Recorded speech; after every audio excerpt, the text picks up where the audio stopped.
dark cyberspace, programmers chase a fate. Theo front and force thunder, just clickbait. Promise and false prophet, preaching cold like gospel. After echoes, they ain't apostles. Codes are cold, but they frauded. Hiding truth, massive skill, they just charge it. Legends of lightning, hackers dream, but behind screens ain't what they see. Promises, shortcuts, dreaming the elite. Silicon Valley nights, mythic deceit. Followers blinded, digits and hype. Bytes and bytes, but never got it right. Crack the keyboards, not the skulls. Infinite loops, their guidance calls. GitHub religions, coming to mirage. Syntax of saviors, just a facade.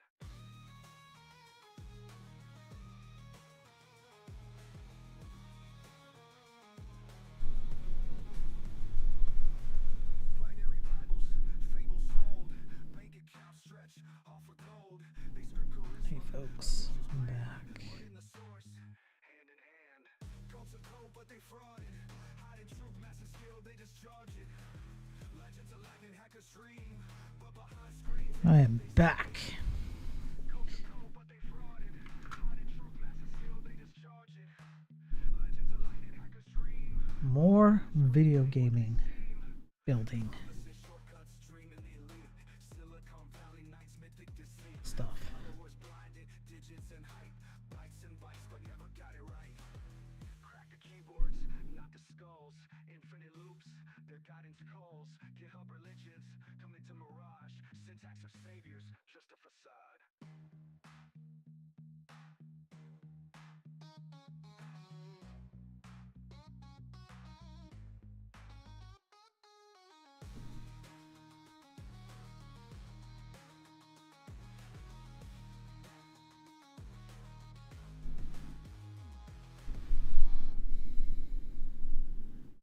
Binary Bibles, fables, All right. I don't know why, but I think about that title on my charisma, illusions grand. X account is not.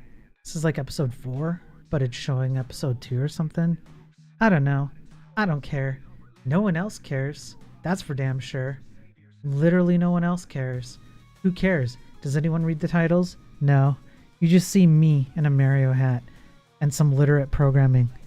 And you're like, yeah, I'm just going for it. And that's all anybody cares about. Thanks for the lurk, Rui. Good to see you. Oh, that sounded nice on audio. That was nice. It was like a nice whoosh. Yeah. It's here.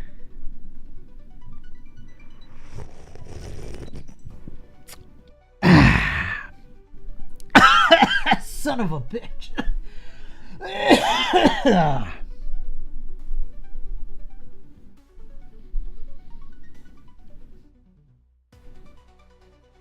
That didn't happen.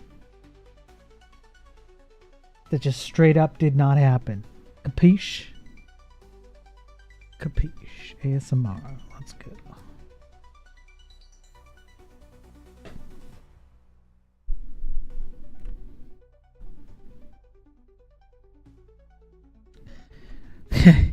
Clip it, boys. Damn it. Damn it. Damn it, you in the clips. Alright.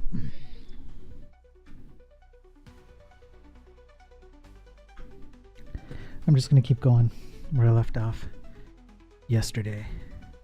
Sorry, this morning. Wow.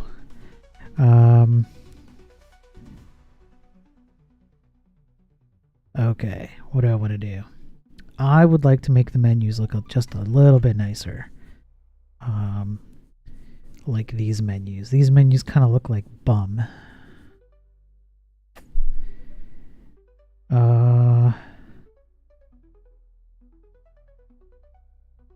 Because I'm using Times New Roman, that's why. I guess I don't really care about the font, honestly. I just don't want to. I don't know. Do I really need to be worried about it? Probably not.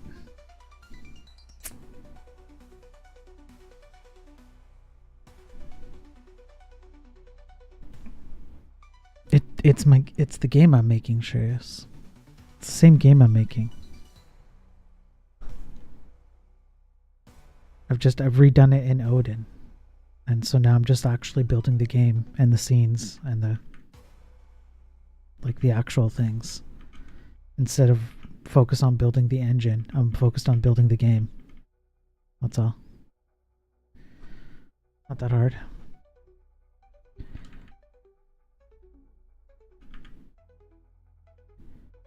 Yeah, see, like, this menu's like meh.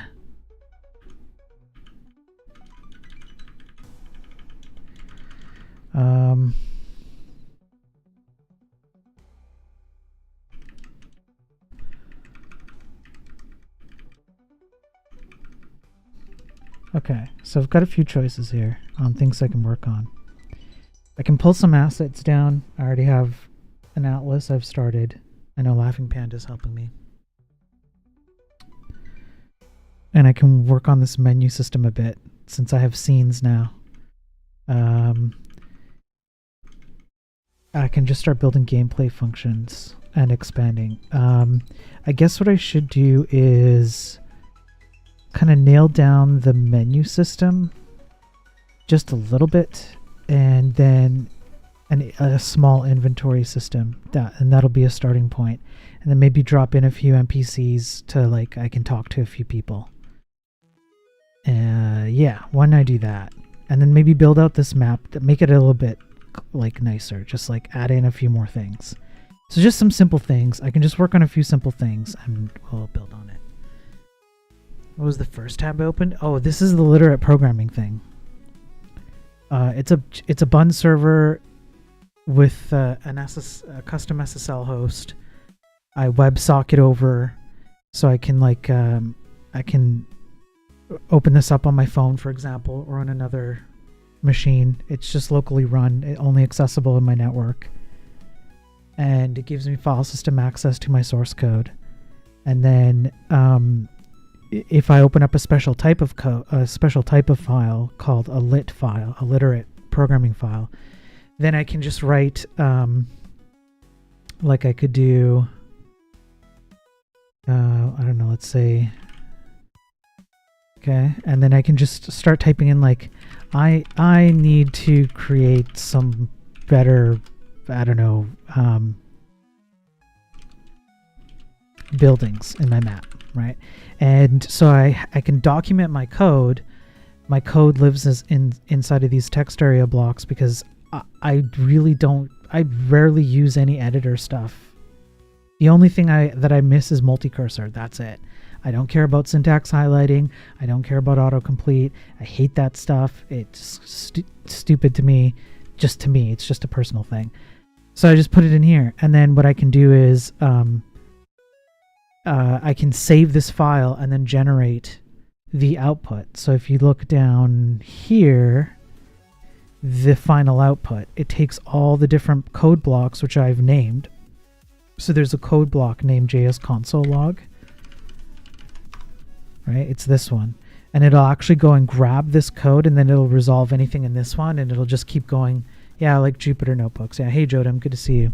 And it'll just keep resolving and resolving and resolving until it resolves the entire output, and then it puts out my Odin file and generates that through Bun. So then Bun writes a complete Odin file, which I can then compile and run, which is what I do with the WebAssembly. It's just that I can keep my documentation outside of the code blocks, and I can treat each code block separately, and I can create a readable thing where if I like I did yesterday, I'm like, okay, I'm going to stream tomorrow. I've completely forgotten everything that I was doing on this game. Let me go read my Markdown, because this is HTML converted from Markdown, and you can go from HTML to Markdown. Or you can just use HTML, or you can just use Markdown. It works in all four cases. And so I can just read my notes, whatever I left. Oh, okay, I remember why I did the console. Yeah, okay, I remember this, I remember that, because I'm just reading my own notes. And then all these code blocks get tangled together into the final generation.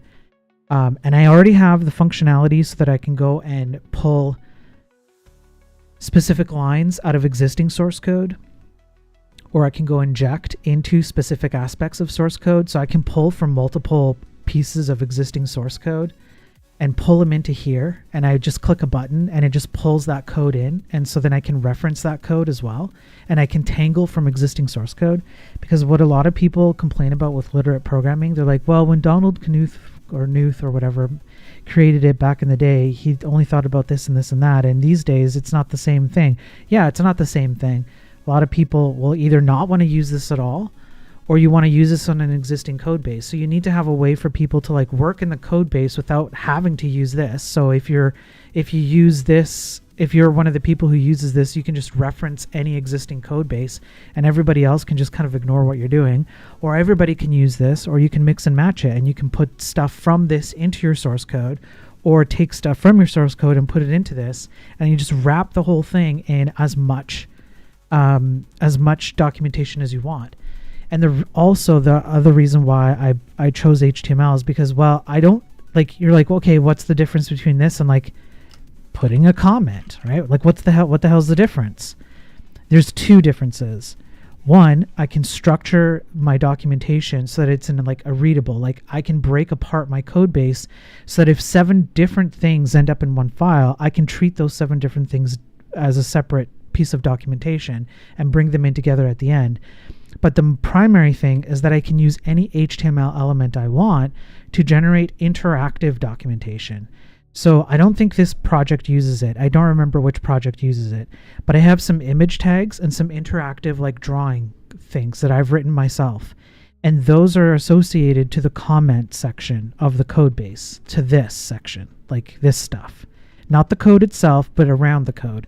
And it's like an interactive, like I want to pull in an image tag, I want to have my href links, I want to do my interactive widgets, whatever it is. And those don't belong in the code base. Those are just a way for me to understand the code that I'm working in within the context. And then again, at the very, very end of all my files, I just go and reference all the blocks that need to get put in what order. The nested references are all taken care of. If I have like a reference within a reference within a reference, all good. Just break apart my code, treat everything nice and individually, bring it all together, generate my code, compile, off I go. And the last step that I have left on this is to run the compilation step by itself. So I have a build shell script. Bun can just run it for me. So anytime that I do something like let's say I go here and then I save it, and it does file saved, it's going to compile it as well for me, so I don't even have to compile it, as an example. That's the only thing I have left to do. And then if I just step away from this, I can just grab my phone and go to my local server, port 333 in this case, and load up the exact same file wherever I left off and just work on my phone. It's super simple. It's actually really, really simple. So there you go, literate programming. Done correctly.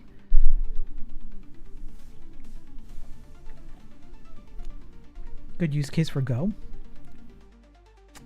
Good use case for Go, huh? Good use case for Go.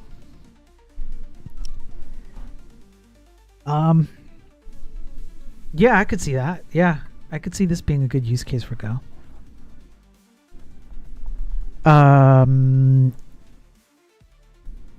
I don't know if I have any specific. I probably need to use Go a little bit more, but yeah, Go is built for things like this, network and processes, right? Yeah, I think my own ignorance is preventing me from fully realizing what you're saying, but it sounds correct. What you're saying sounds correct from the little I've used of Go. I used Bun because it's much faster than Node. That's ultimately, and it has some nicer things than Node does. And it was something that I could work in to prototype it. So this is a prototype. But yeah, I've actually built part of this in Zig and another part of this in Odin. So it's actually like they both run an HTTPS server in Zig and in Odin, and they will both do partial processing of literate programming files like I have here. And they will do file operations. So there's some aspects of this that I've already done in Odin and Zig, and I would like to do it in Odin. I'd like to complete this in Odin, and then cross compile it, and then anybody can run this thing. Welcome back. Hey, Pure. One problem with Zig and Odin, it's a bit tricky to do all the memory management. It is tricky to do all the memory management. I like it.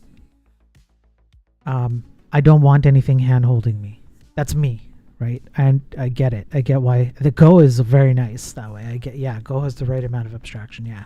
It's like very good at being mid. Very good at being a mid language. And I enjoy it. You know, that I enjoy using it. But I just prefer not to have hand-holding for me. Just me. And so I'm enjoying building this in Odin. I want to manage the memory myself. I want to make it lean and mean. I'm partway there. I'll just finish it. Maybe people will find it useful. And you can just layer this on top of an existing source code base, like an existing code base. And it doesn't matter which code base it is. It'll work on anything. Those still as pointers gives you control if you want, but you're not forced to. Right. Right. I guess it's, I prefer things that force me into the nature of how things run under the hood more than less. That's me. Go Fiber is the fastest web server, even faster than Zig or Rust. Is it? Yeah. Cool. Well, I might give that a go. Huh? You see what I did there, Shreyas? Yeah, I might give that a go then. Just for fun. See how much of this I can piece together and Go. That'd be kind of fun. If it is that fast, that's fantastic. And then I use Bun to run like the server that runs this game. It's all the same server, just multiple sockets, multiple endpoints. So it's just one Bun instance. I could replace it with one Go instance and just run a bunch of mini servers and do the same thing here. It'd be an interesting experiment. But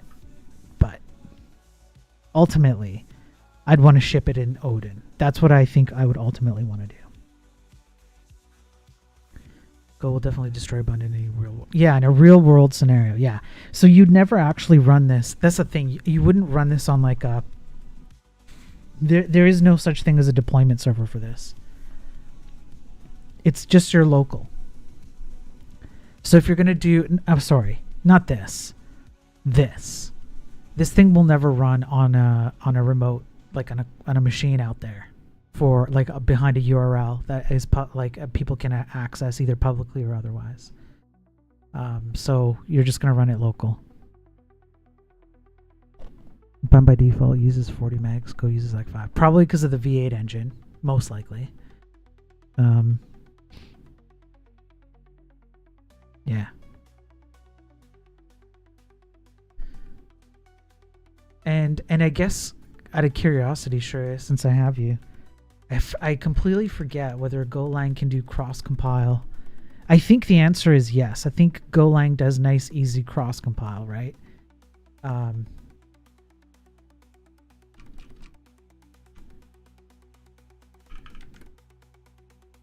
pretty sure. JSC, it absolutely can. Yeah, that's what I remember. I remember Golang was like bonkers easy to do cross compile, about as easy as Zig, because Zig is nice for cross compile. It's like a nice cross compile C thing, right? And I remember Go had like pretty much the same thing. It was so damn easy to just compile whatever Go thing you had in whatever system you wanted. It was like no problem, done. It's the best language after Zig. There you go. That's what I thought.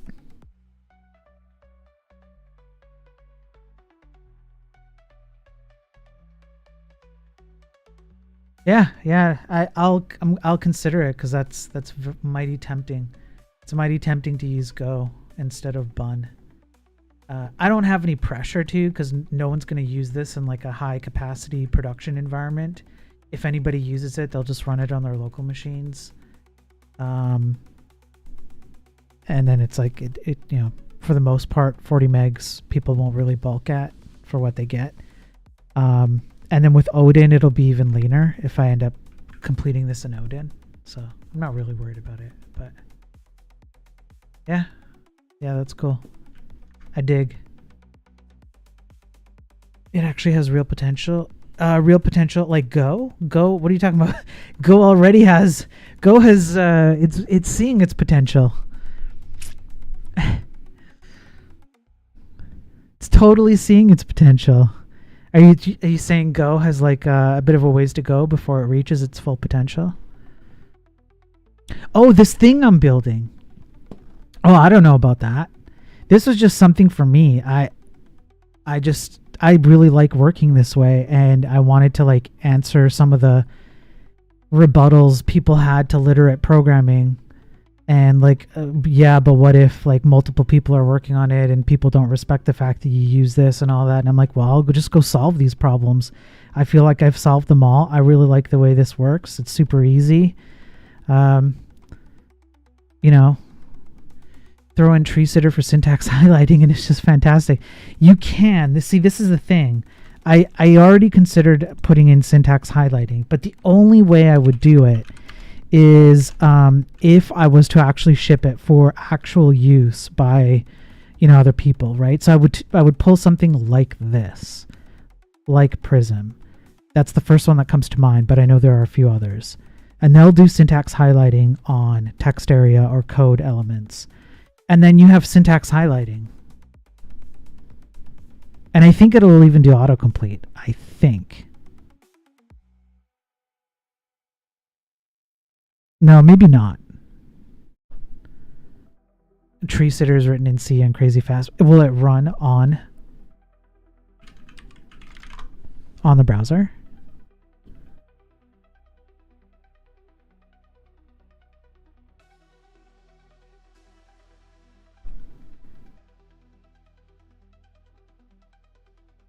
Yeah, but how are you going to get syntax highlighting out from the back end to rendered out here? Like this, like what this does is it literally reads.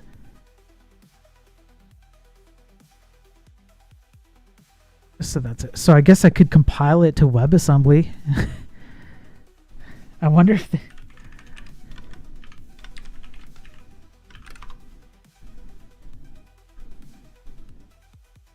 Yeah. WebAssembly bindings to the tree sitter. You can download tree sitter and tree sitter JS and tree sitter WASM. I should try this out.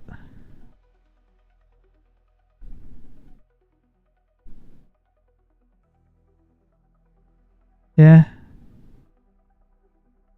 Okay, I'll try this out. I like that it's WASM. That's why that is honestly the primary reason I didn't include syntax highlighting by default, is because you're right. They do JS parsing and they're always slow. There's so much lag with JS based, like Prism added so much lag. I'm like, even if I liked syntax highlighting, I wouldn't be okay with this. So I just took it out. I'm like, I'll just solve this another day. But if tree sitter does this and it does it in WASM, then it's probably pretty fast. And then this becomes like, I might be okay to actually like maybe sell this as a product even. It's a little more complicated than using an off-the-shelf lib. Yeah, but I'm fine with that. I'm not scared of that. I'll go figure it out and create like, figure out how to make it work nicely with this. And you'd have syntax highlighting because I already have like language, right? I already determined the language that these belong in. So there's like Odin, right? So I already have that. So I just have to pass in the language to the syntax highlighter, get it highlighting, and then people could use this, add in some themes, and is somebody on your team, like, does somebody on your team not want to use this? No problem. I'll let them work in the source code. You just reference the source code directly. And you can do all your literate programming here. You can be the hero. When everybody needs really good documentation, you're going to be the guy they go to because you're going to have it all here. And it just runs as MD files or HTML files alongside your source code. You can even have a separate repository that stores all your literate programming documentation. You don't even need to run. You don't need to have these next to your source code. You can just have an entirely different repository for all this, and still reference the main source code and pull it in and inject it and all of that. Tree sitters fast. Single pass LR1 parser. You don't have to know what that means, but it just means fast. I believe you. Yeah, I believe you. I'll try it out. I'm going to try this WASM tree sitter. Not right now, but I will try it out.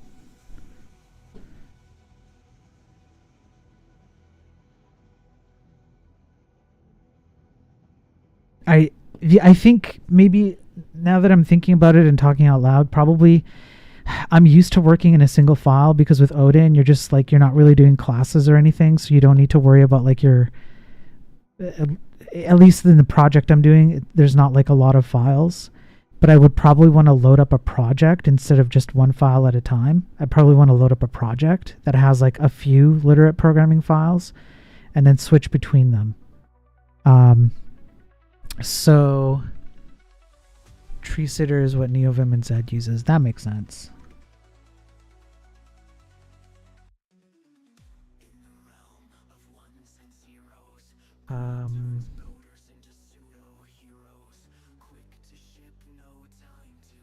Where did it go?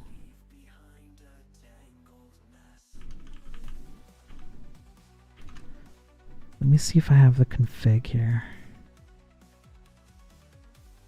Is it 8084? No. No, that's not it. It's like 3. Is it just 3333?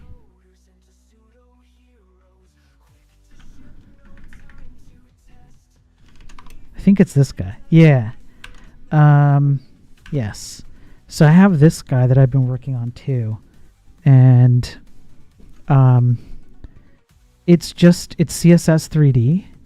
And it's just like a file manager. So I can actually like let's say I went to,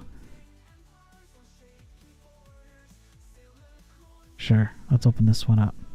So it's a very similar thing. I just open up files and it just WebSockets them in, and then I can make edits and save them. And I can so I can have a project open and I can pull up like multiple files. Right? So here's another one. And then the CSS3D just kind of like, it blurs the active window.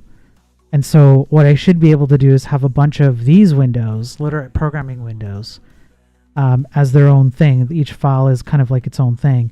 And then what you could do is you could treat individual blocks of structured, documented code as their own thing and piece them together. So you don't have to have everything in a single file like I do right now. It works out that way for this project, but other projects are going to want you to do something like this.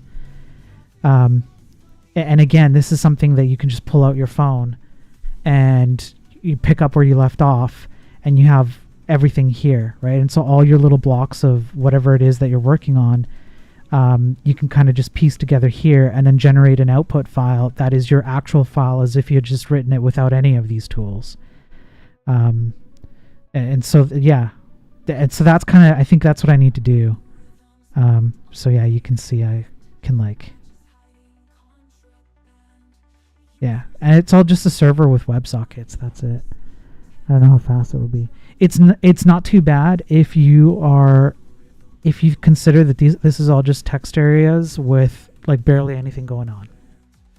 When you have multiple, like many files open, like maybe more than 40, it's probably not going to be fast. I would say probably 40. Or if you have very large files open with like thousands and thousands of lines and you have maybe 5 or 10 of those, then it might slow down a bit, especially on phones. But in that case, what you can do is, because you're on a WebSocket, you can just stream chunks. So if you need to throttle, you can stream chunks of your source code into these windows, and that's it. Moving between files, keyboard shortcuts, I guess. If you have a project folder, I would do the same thing that I do here. All my named blocks are loaded up. It's just a keyboard shortcut. Yeah, I hear you now, Shreyas. Yeah, not the rendering speed. It's a keyboard shortcut, and then I can just switch over to like, let's say layer functions, right? So that I already have shortcuts for my blocks inside a single file. I would take this and I would expand it to something along these lines, not exactly like this. You'll open up multiple files, and then you you would open this up again, but it'd be like all the different files. So you could just switch between all your different files. So already, and then what you could do is you could just say, well, find me whatever block name. If max layers is in, say, like a completely different file than what I have open right now, I could just do this, and it would take me to that file that has the block in it. So I can just go by block. Like I can go by the name of the thing upon which I want to look at, regardless of which literate programming file it's in. I don't care. It just takes me there. So then you could just do the same thing, but for the files. I'm basically rebuilding Emacs, WebMax. Maybe. But for the web, maybe. But what it is right now, I like it. It works for me. It works for me. I have a one file for my game, for all the Odin code, and one file for my HTML to render the game.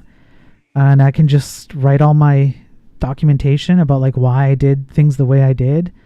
I have some old code sitting around here somewhere. It's like, here's what I tried before. Don't be stupid, Spiro, and do this again. And then I just don't include it in my output. It just lives in documentation. But it doesn't go into my output. It's just there, like, you know, historically. Give the tech. They already are 100% with Shreyas. It's literate programming.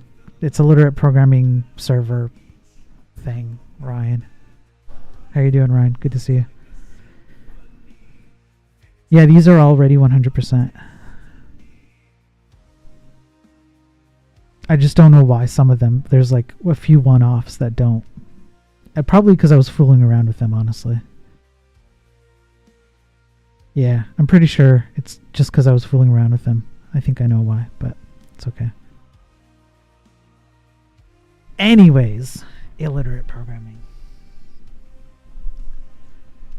Anyways, I might turn it into a product. I don't know. This is just something I was building for myself. Kind of like my visual grid editor. I don't need this. I'm going to keep this because that'd be super cool to run Tree Sitter. Okay, let me clean up my map here.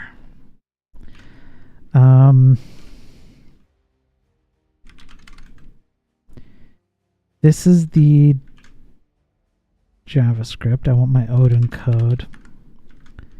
That's the block layer. I want the building layer. And the background layer is also...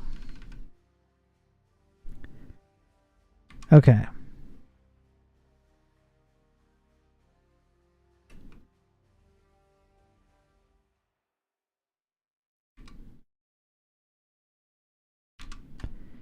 So what the heck was I doing? In the background layer, if the value is 1, I do this. Otherwise, I do red. Otherwise, I do black. Got it. So you always return 1. Odin, can do switch on a string? Yeah, I can do switch on a string. I'm doing it right now, bro. Doing it right now, brosif.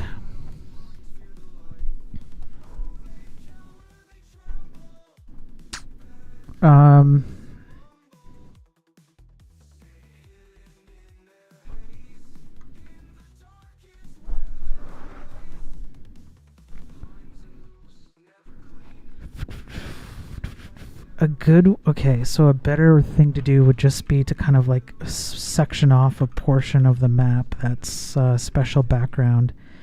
So I could just do something like if... Okay, I got an idea then. So what we're going to do is we're going to return 1.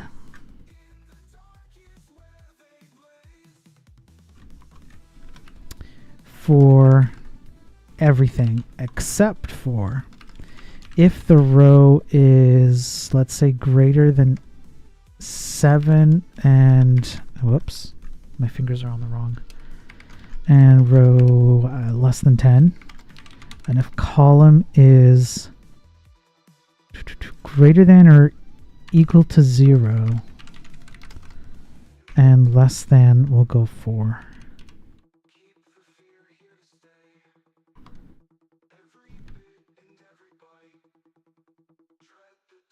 Okay, I want to take this out.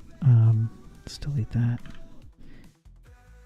Oh, and then I have this cool thing. I can move like all these blocks up and down and add blocks wherever I want. It's kind of cool. Okay, let me generate. Nope. Here. Generated, and I will go compile it.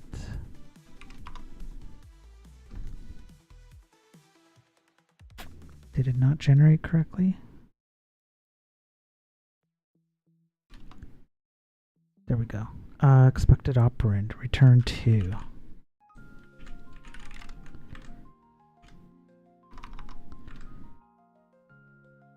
Oh, I forgot this thing. Nice. Okay. Okay, now if I... Yeah, there we go. That's way better. Okay, so we have a background layer that's kind of working. Everything is something until it's not. We have an entity. Yeah. We have blocked. Yeah. We should have like some buildings, I guess. And then we'll place down some NPCs. And then we're going to deal with our menu system and scenes. I guess menu system because they belong in scenes. And we'll just start like doing stupid things like inventory management stuff. Just simple things. Yeah, line numbers is a good idea. Yeah. Yeah, line numbers is a good idea. I can do that.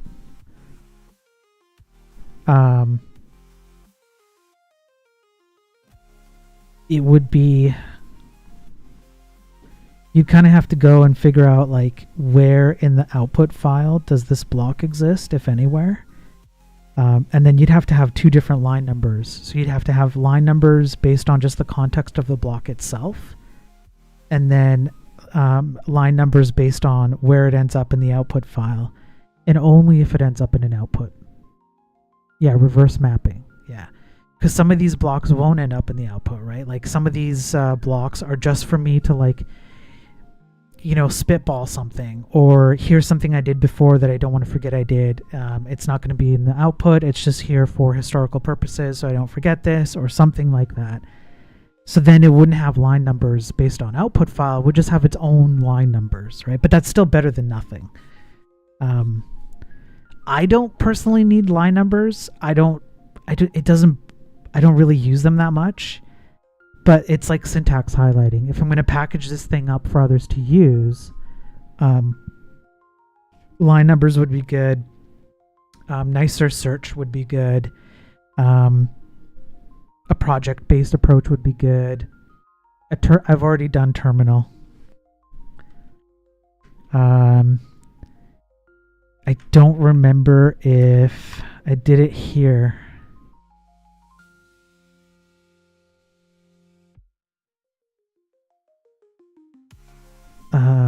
Yeah, I did it here. There's an SSH terminal here. I've already done a terminal here. I think it's just, yeah, there's an error because I was working on it. But yeah, you can use a shell. It just shells into whatever machine you want. And you can get a directory listing and all of that. So, and a quick fix list. Yeah. Take all your to-dos, put them on a list or something like that. You can tag something as to-do. The other thing I want to do is preview. So if you reference a file, like if I'm in here and I edit this block, and I go to, well, can I add a block? I can add a block that's like, yeah, here, so a reference file, right? So here, and then, yeah, here we go. So you can reference a file like anywhere, right? But it would be, I guess if you're in a project, you'd contain it to the source code of your project. And then you can choose the lines or the full file or a tag. And I would want it so that you could like hover over or click like a preview button, and it would go and read the portion that you're referencing and give you a preview of it. Like things like that, like nice things like that. Those would be, I think those would be nice features for other developers to have that would make them like actually be somewhat happy to use this. Quick fix list is like a thing that takes the output of a compiler and lets you jump to all the error locations. Right. Okay. Yeah. Yeah. So if I do this, right, if I do this and then I go down here and then I generate it, and then it auto, like let's say you add in like a little build script, and it's like on generation of output file, run build.sh. That's what my build script is build.sh. And you run it, and if there's anything in the std or r, capture that and kind of like parse it out so that you could go to where these things are referenced to in these blocks and go fix those things. I think that's pretty advanced. That would actually take a bit of work, but that would be nice. Yeah, can auto run it. Yeah. I don't think I've set this one up to auto run. But okay, so because this is a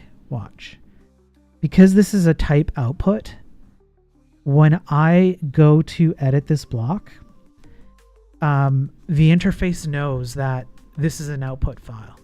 So I'm going to go like this, and then I'm going to hit generate. And when I hit generate, it's literally going to read the entire file. And it's going to take all the block names out of the text areas and resolve them all.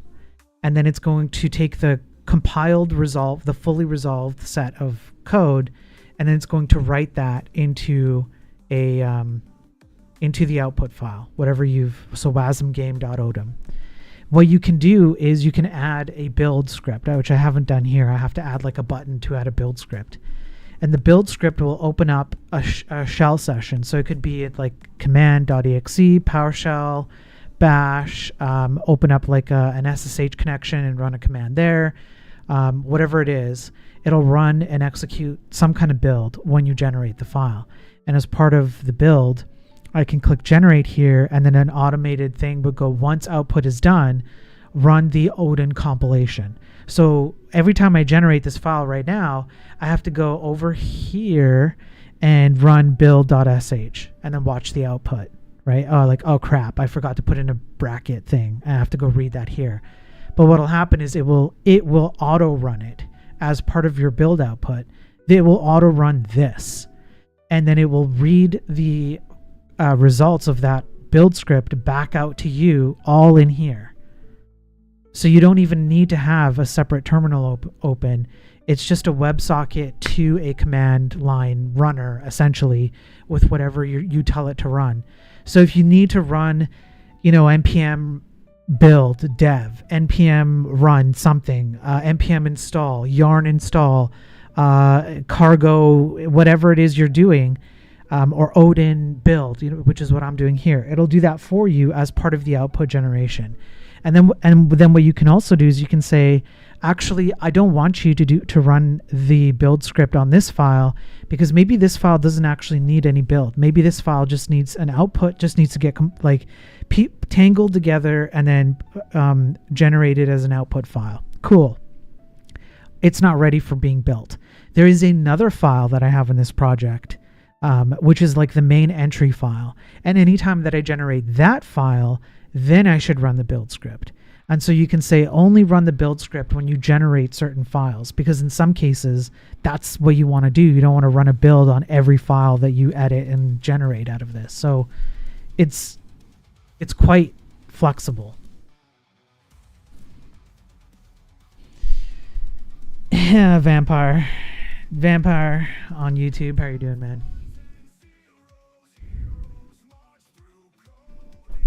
I'm talking to people on Twitch. You wouldn't understand, Vamp. Okay. You're not worthy to understand.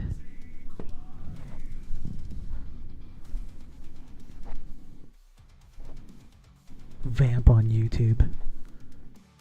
Peasant land.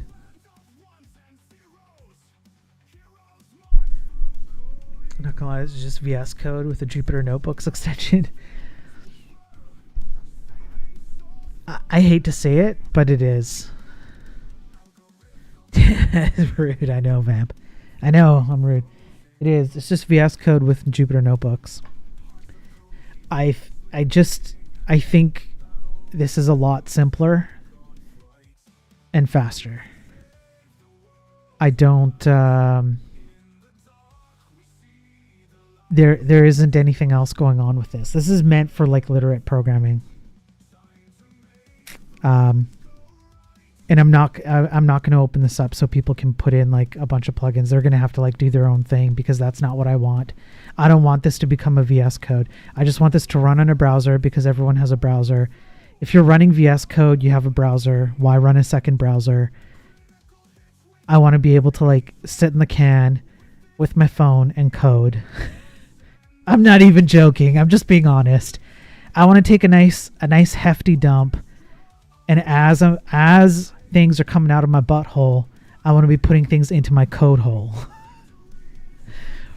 Okay, I want some of that, and I want some literate programming. I want to be able to do comments without having comments inside my code.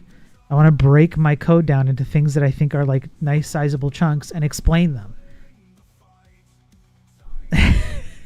Maybe wrap this in a WebView library to run as a desktop app. Yeah, I can do that. I've already built an Odin web UI initial sample, because Odin has a web UI library built into core that they manage. It auto spins up a very lightweight web UI wrapper. I'm seriously considering it, especially if I've already written parts of this from Bun to Odin, which I have. Then I started thinking like, wait, can't I just do all of this in Odin? Couldn't I just web UI this? It's really not that complicated. I'm not adding a lot of stuff. It's not like I'm adding crazy amounts of, I don't know, like anything really. This is stupid simple. I could run this in a web UI pretty easily and it would have direct communication. It's just a WebSocket with Odin anyways. So I might end up doing that.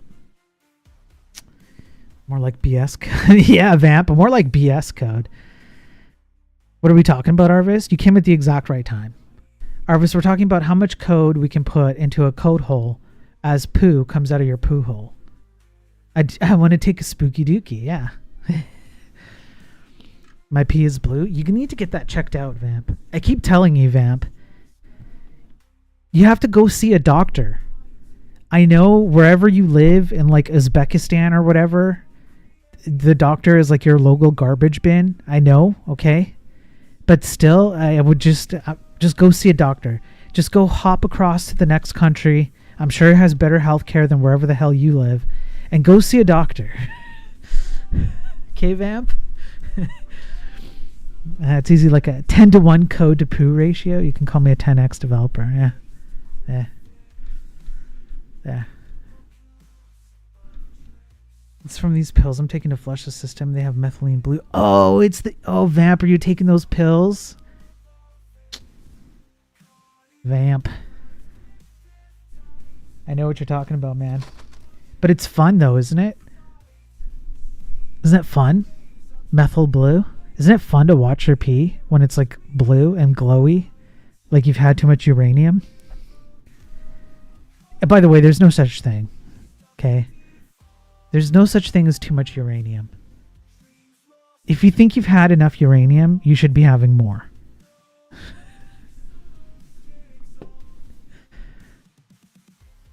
Just saying. I might actually rebuild this from scratch and go. Yeah, like you were going to help me build a whole bunch of stuff. Curious. I mean, go for it. Go for it. It's cool. I'm definitely going to complete it because I use it all the time. So Banned from Twitch, yeah. Every winter I get a bladder cold, and every summer I get a bladder infection. Vamp, that sucks, man. That sucks, but at least you get blue pea. No, not for me. Oh, okay.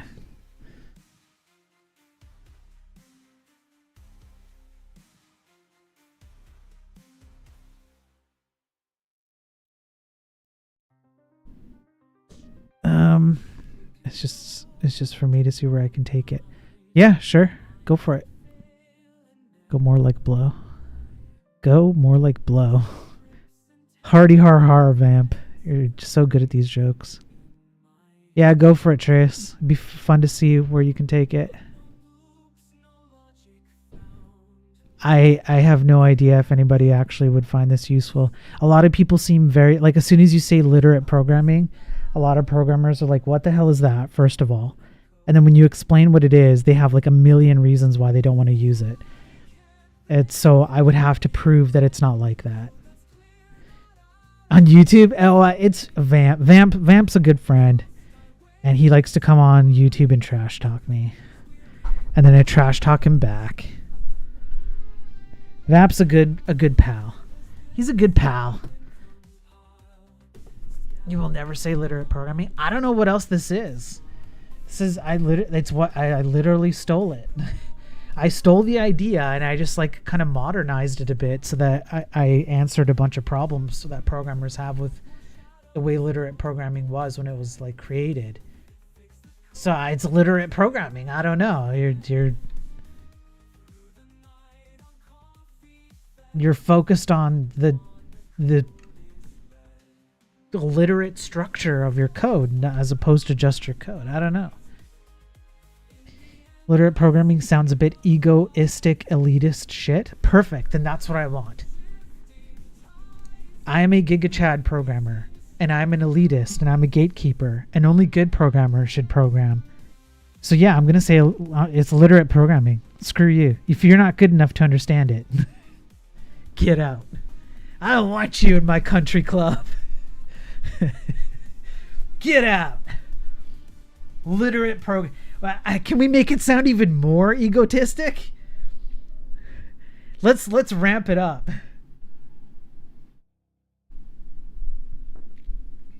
All other programming is illiterate. That's right. That's right.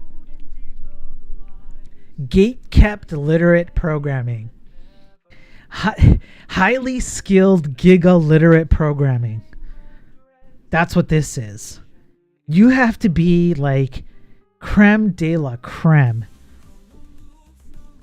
You can't be like Vamp on YouTube.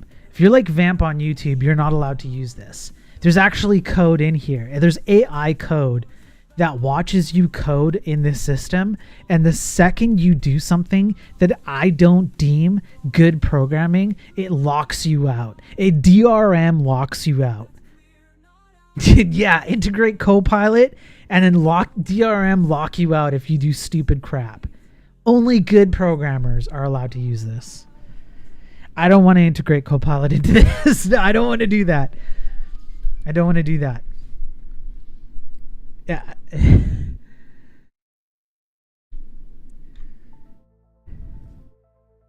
Oh, geez. Hang on. Restream is doing something weird with my chat. Hang on.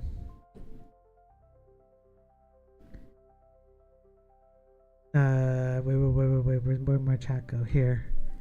Oh. Restream wanted to thank me for 100 messages, but then it broke all my chat. Okay. Need a language with alternate syntax that makes typos and other combinations to work. Yes.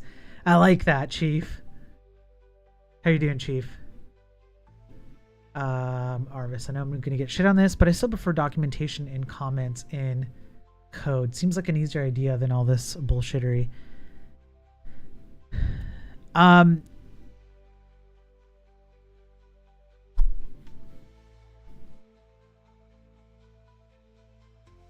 There's nothing wrong with that, Arvis.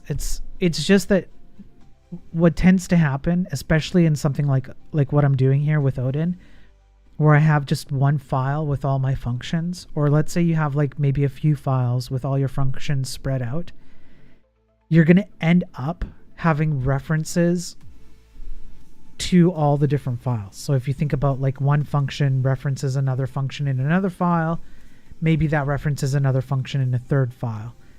And what can happen is that you can lose the context of why your function is this way. So what's nice about this is that you don't have to worry about all those references.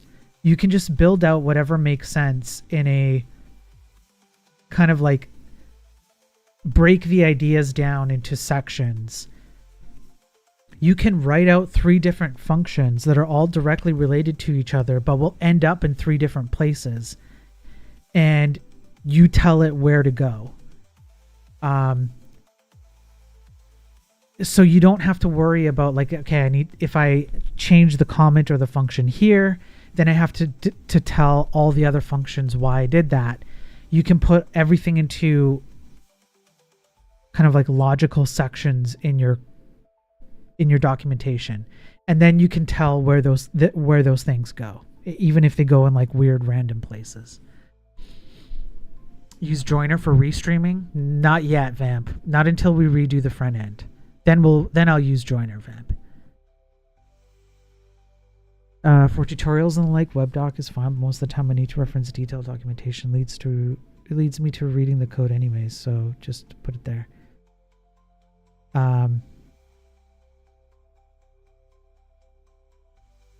Sure. Okay. Yeah. I don't think you actually answered the problem that I'm presenting here, where you can have documentation in line with code, and the documentation has to also answer why you have to use other files and other parts of other files in your code as part of your answer to this particular portion. Like it's I think that's totally fine. It makes perfect sense if everything is contained into the few lines that you're putting the comment in, but that's not always the case. So I use this and I don't have to care. This is what C macros are. It was horrible, by the way. Yeah. Yeah, Vamp, I'm finding ways of overthinking. That's right. I have excuses.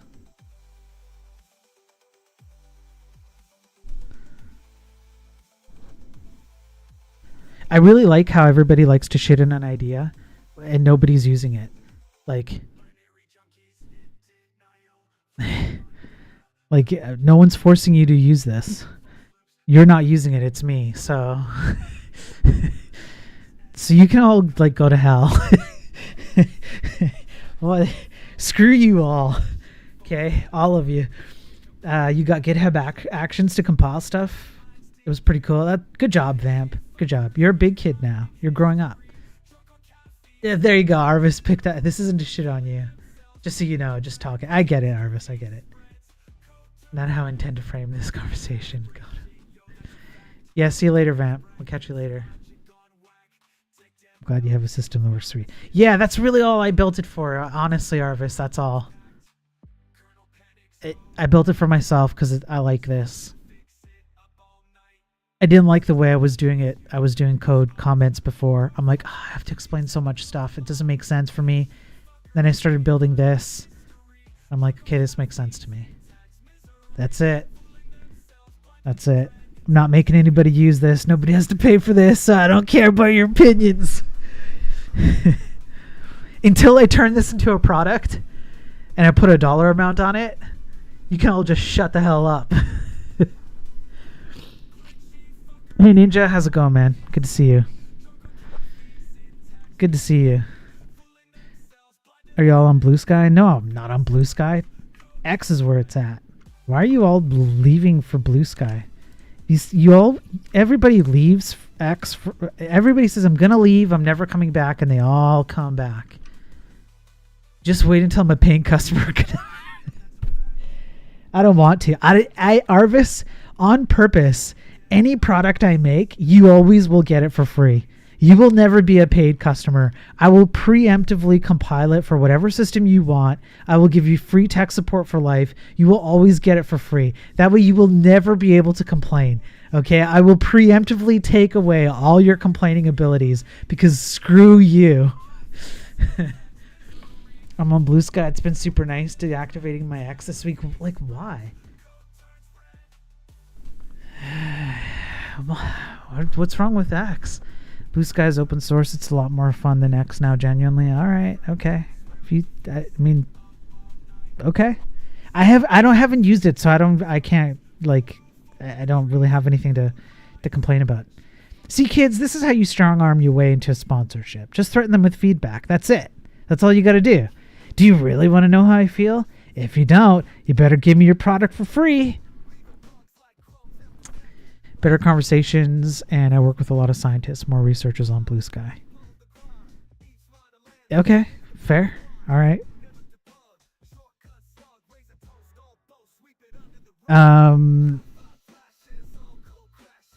All right, yeah, fair. I don't know. I haven't used it, so like I cannot make a fair comparison.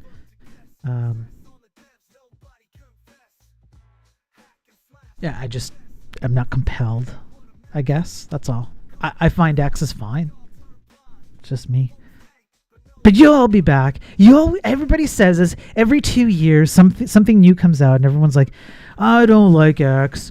Full of whatever and yada yada yada, and which sometimes is true, sometimes it's not. It's whatever, and then you all come back. All right, you're all gonna be back. Okay, where's the fun in highbrow Twitter? Yeah. Fair enough, I get it. Yeah, I in real talk, like no joking, I just can't I just don't know. X isn't bad enough for me to be like, I'm looking for a way out. I just haven't had that bad of an experience with it. I have had some days where I'm like, what am I doing here though? I have to be fair. There are some days where I'm like, what the hell is going on here? People on X are motivated by impressions and likes, but Blue Sky people just have conversations for the sake of having conversations. Got it. I'm using both. I can see the difference. Got it. I think there are changes coming where you can't just engagement farm. I think X is going to start changing that. I can't remember why I'm saying this. I just remember reading something about it yesterday.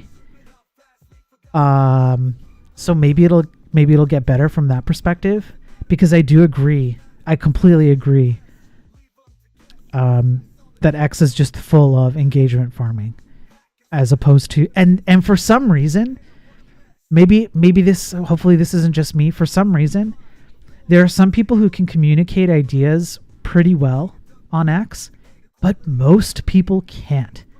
When ideas are communicated on X, for some reason, it could be maybe the character limit. It could be maybe because it's layered on with like engagement farming. I'm not sure. I don't really know the reason. Communication for the serious ideas is just, I don't know. It's pretty bad on X. There are some crevices where I'm like, oh, okay, that was actually well communicated. Most of the time, it's not true. Now people are just gonna find it easy to beat whatever the fuck Elon comes up with. Find a way. I see. Yeah. Yeah. There's no such thing as a good faith argument on X. I don't know. Like I wouldn't make a full statement. I'm sure you could find some people who are good faith. I wouldn't say there are none, but they're hard to find. Blue Sky handles it really well. Lots of good discussion. Also, AT Proto is cool. So, okay.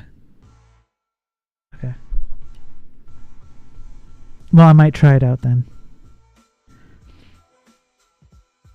I don't know. I guess for whatever. Maybe I'm just more. Maybe I'm the problem. Yeah. Exceptions prove the rule. Is it a rule? I have to think about it. I don't know. I don't use social media, so I literally have no dogs in this race. Couldn't care less. That's the way to do it. I have to use social media because I'm a streamer and an influencer, and I influence the tech industry in massive ways. I send waves, not ripples. So I have to use social media. I don't have a choice. That's what you get for being a shitfluencer. Yeah. I have to be on X. I have to be on Facebook. I have to be on MySpace. I have to be on Tumblr. I have to be on Ask Jeeves.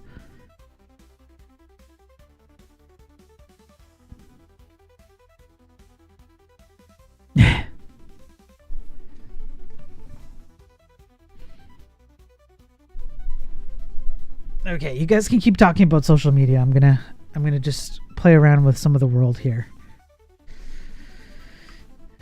I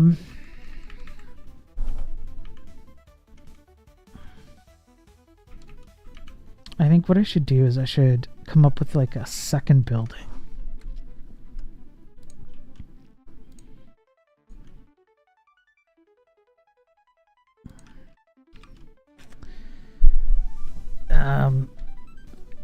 Jeeves D's nuts.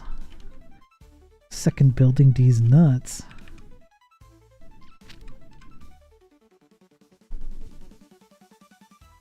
What are we building? What's the game? It's the same game as before, Ninja. If you remember, it's that sailing game that I'm replicating from Super Nintendo. Except I moved from Zig to Odin because I was gonna rewrite everything in Zig because I got nerd sniped by my fucking chat. You pieces of shit. You nerd sniped me into doing all this complicated stuff with like entity component, boat chess, entity component systems and like plug and play components and I don't know, just all this crazy stuff in Zig, and I was building the engine and not the game, and I'm like, it got way too much. I didn't need half of it. You guys made me feel like it. You peer pressured me into it, and I'm like, I don't have the balls to, I couldn't sack up as a man and be like, screw off, chat. Yeah, I got nerd sniped by two guys. Components bad. I chased the dragon. I didn't just chase the dragon. I smoked it and then I suppositoried it. Like I did everything. Every orifice. I took that dragon into every orifice. I'd seeped myself in dragon chasing. Okay. Yeah, you did. Shreyas, you did. You said multiple times you don't need an ECS. And it took Laugh. I don't know if Laugh is in chat right now. I didn't listen to you. Shreyas. Laugh's not here. But if Laugh was here... Laugh had to take me aside and he was like, listen, man, you went overboard. You're just trying to build a game. Why are you building the engine? And I'm like, because, and he's like, no, dude. Okay. He had to talk to me offline and he's like, no, listen, you can do this much simpler. I'm like, okay, fine. If I'm going to rewrite this, I might as well rewrite it in Odin. So I'm rewriting it in Odin, compiling to WASM still. Same boat chess game. That's what I'm doing, Ninja. Pretty sure you said the same thing, but listen to Shreyas. My words are worthless, so no offense taken. I don't think you ever said it, Arvis. I think you didn't. Arvis, I think you're the one who said entity component systems are the bee's knees.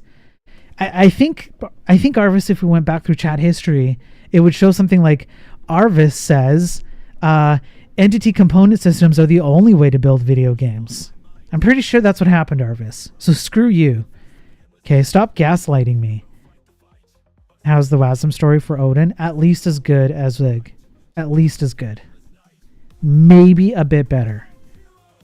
That's the story.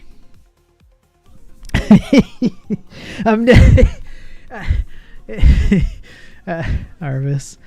I'm not sure I've ever unironically said bee's knees about anything till now. Does Odin use a LLVM? It does. It'd be so cool if we had Twitch chat history. I know. Then we could really blame other people for lots of things.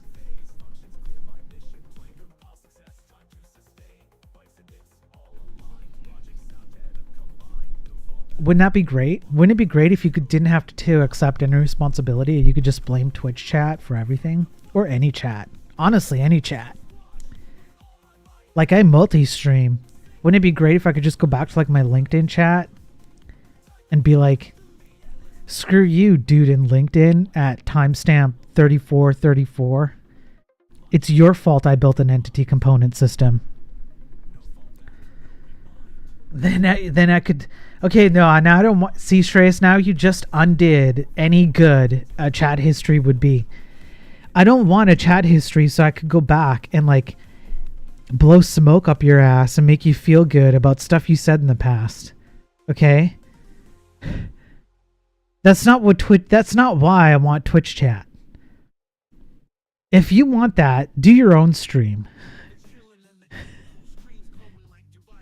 Don't hijack my stream. Well, it's not about you, streamer. Yeah. Yeah. Okay, you guys are jerks.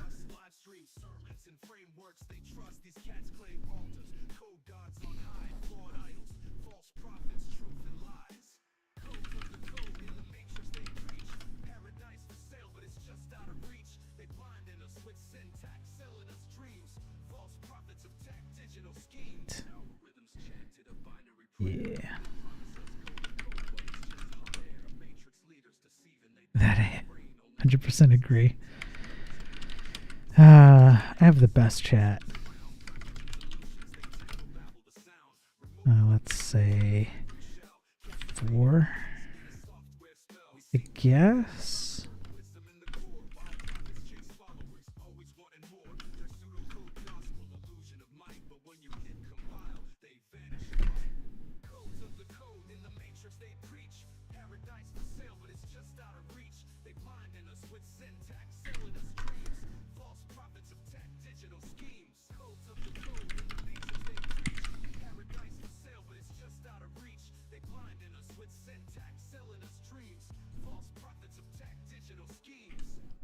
Typo. Did a typo. You're jerks with a heart. You're rude because you care. Whatever helps you sleep at night. Expected an operand. What am I doing wrong? Let me make sure.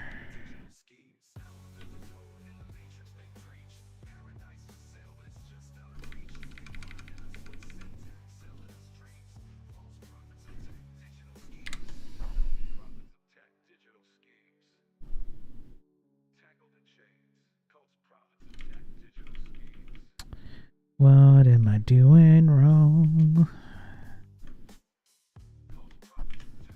Let's see what it looks like.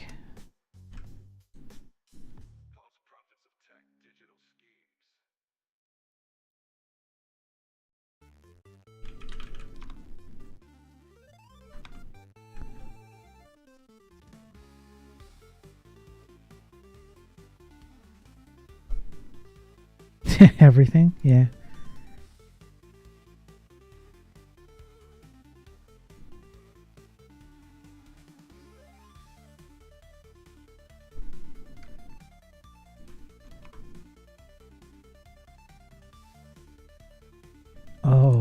Oh, I see.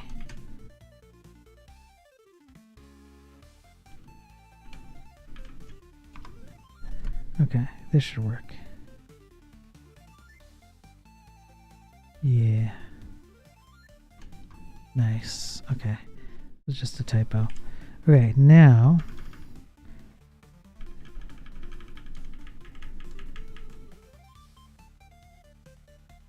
where is the building?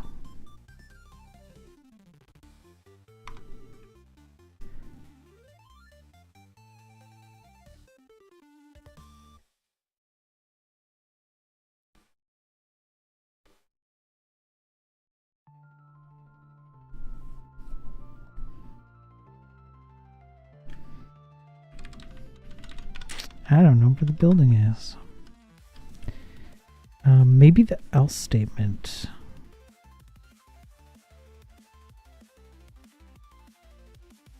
Is doing some kind of weird.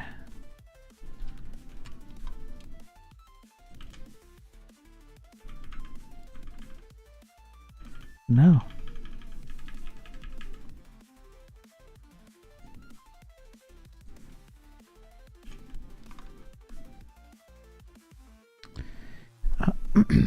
Row is greater than 7, rows less than 10. Column is greater than or equal to 0, and column is less than 4.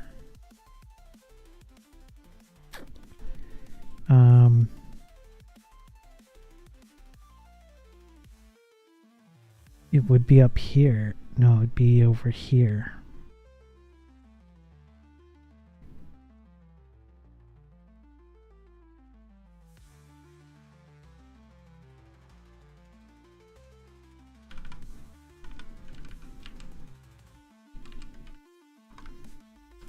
Okay. Let's make sure that this is actually working. So we're gonna save that. I know I have a keyboard shortcut for this, but whatever. We're gonna build it, and then we're gonna go over here, and we have managed to completely bust it.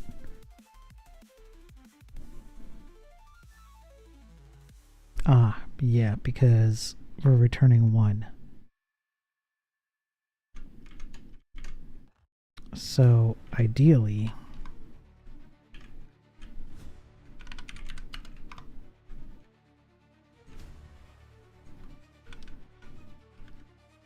we're just going to do this.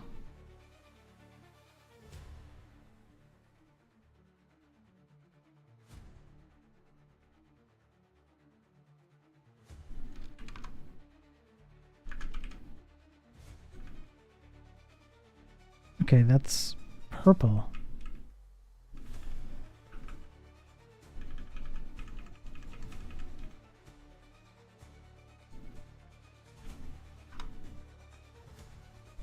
But should it be purple?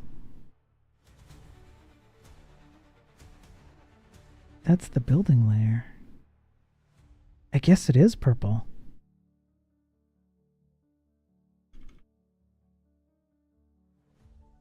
Yeah. Okay, so the red would only be if your background layer was 2, and I don't think we have a background layer that returns anything 2.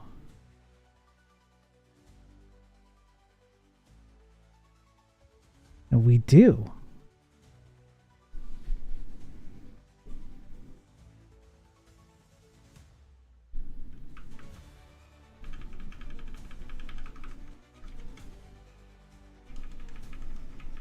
Yeah, something ain't right.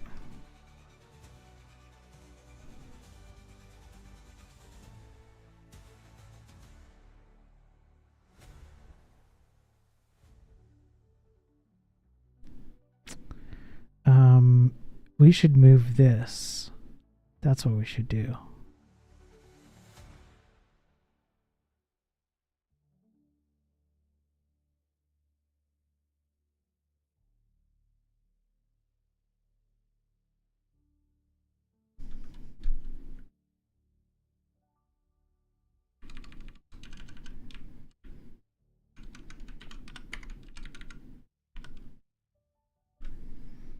We'll just do that. Maybe we're just overlapped because it looks like we're overlapped. Looks like I overlapped the building with the blocks. Yeah, I did. Okay. That's all it was.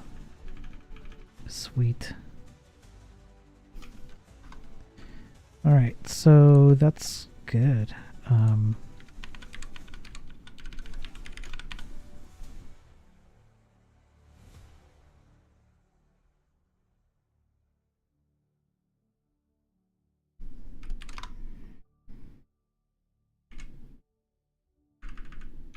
And there it is. It's black because it's blocked. So with the opacity and whatever's underneath, that's good.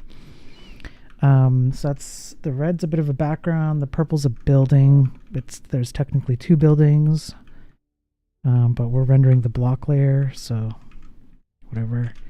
What we could do is just really quickly not render the block layer. We can go like this, and then we'll save it. And we'll generate the output. And yep, the block works without actually rendering the block layer.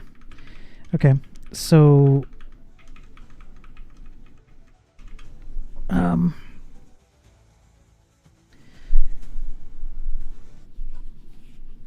the menu, I kind of need to solve two things here. Let's get rid of this. The menu would be well,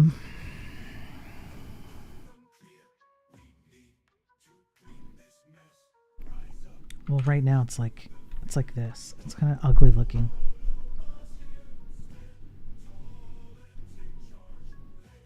Like, what the hell is this opening title? Right? I would kind of want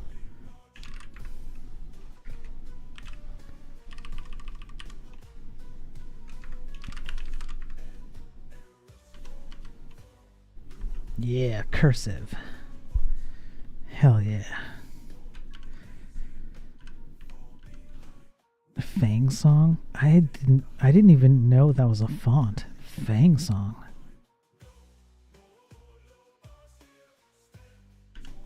Fantasy. Math. Mono. None.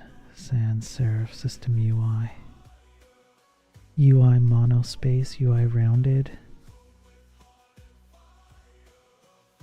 I don't know. Fang Song looks dope. I think I'm going to Fang Song the hell out of this. Nope, not what I wanted. Up here.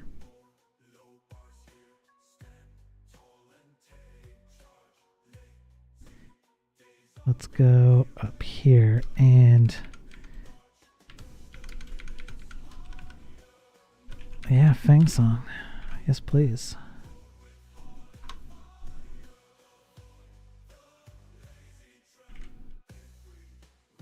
Yeah. Okay. Then we walk up to the entity. And bye, Shreya. See you in 5 minutes. Walk up to the entity and we initiate a scene, and that initiates a dialogue scene.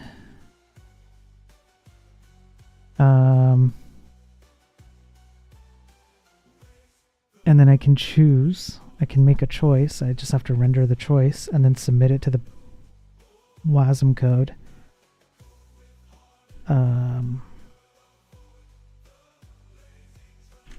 Choice. So here, yeah, so we have a bunch of choices. A scene is essentially a finite state machine.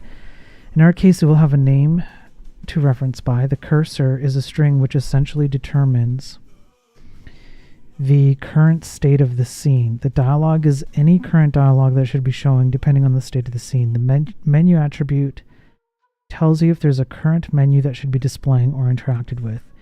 Choices would be any available choices that a player can make given the current state of the scene, and then chosen would be anything that they've chosen. So if we look at chosen, get current scene chosen, get current scene chosen. And how do you set chosen? We'd have to have a function that sets the chosen.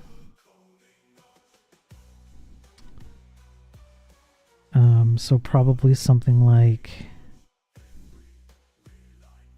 we need a way to reach into the struct and return or export the data. We need to manage the scene on the rendering side. In order to do that, we have to know where the attributes live in memory and the length of the data. That's in scene stuff.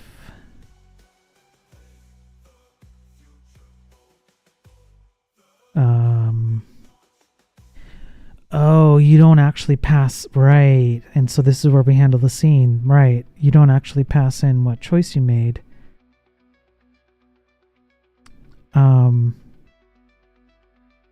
Although you could. What you would do is you'd listen to user input.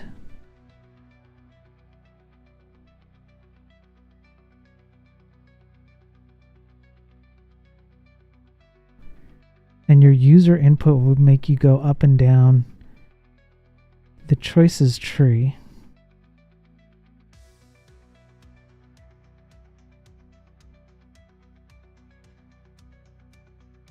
And then when you hit the accept,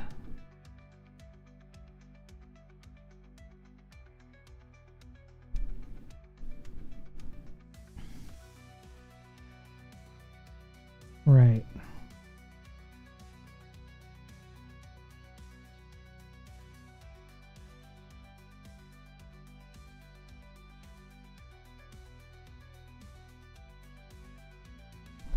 Okay.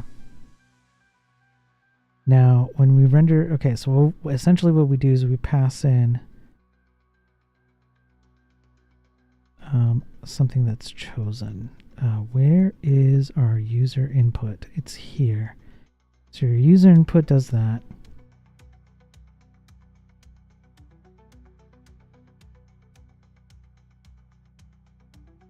When we receive user input going up or down, okay, here it is. That's fine. That's import. It's the load menu. It's the opening title. It's the options menu. Where's my scene? Move camera. In scene. Okay. So if you do user input and you are in scene, you're going to be calling next in scene. Next in scene is going to take your current scene. So in our case, we're going to be in the bank. And what we need to be doing is in here, listening to our key presses, up, down, left, right, whatever it is, and changing the chosen value. So when we show choices, okay, so right here. All right, I think I've figured this out now.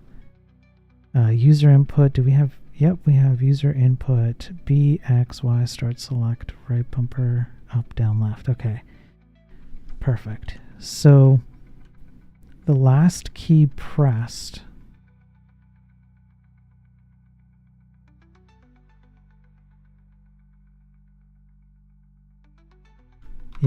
so what you can do is go if last key pressed is equal to down, then you would go current scene chosen 1 plus equals 1.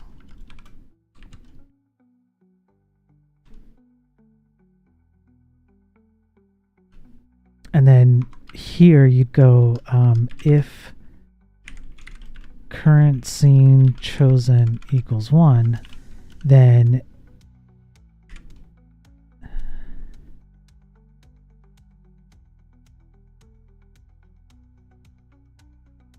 withdraw deposit, cancel,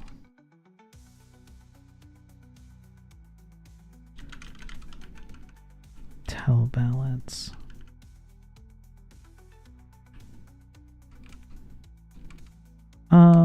We'll just change this up.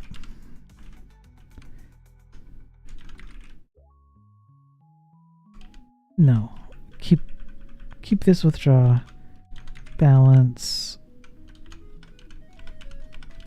3. So if current scene chosen is 0, then we tell the balance.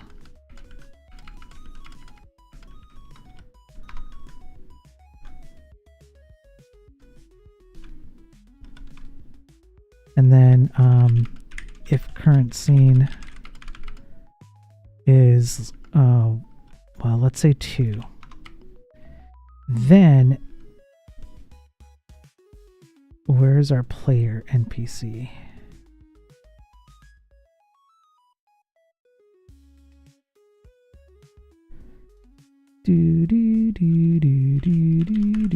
Player NPC. There we go.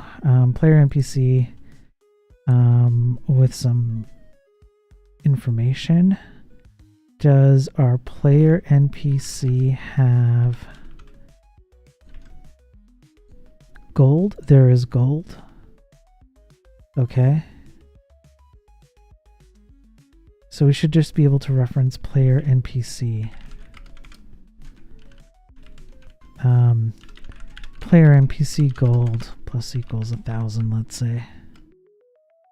And then I suppose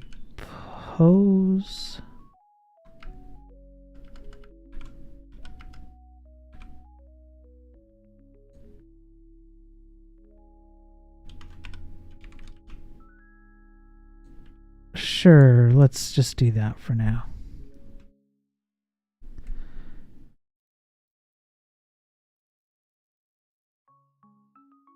Generate undeclared name player NPC. Really?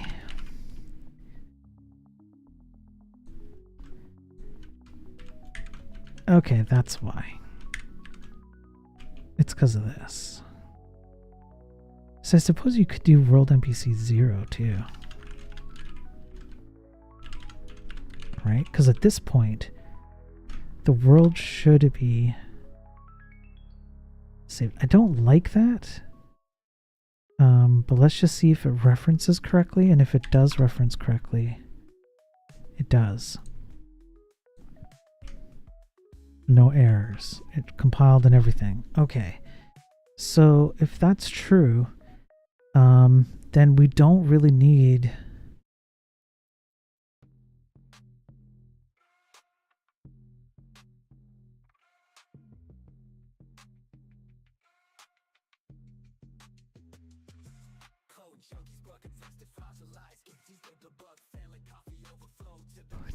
to worry about much else. All we have to do is something like show the gold somewhere, and that way when you go here, yeah, and so that would be your balance. So what we should do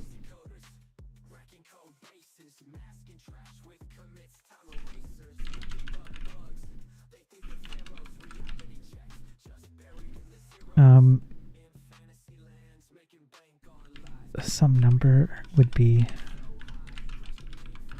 should be like this.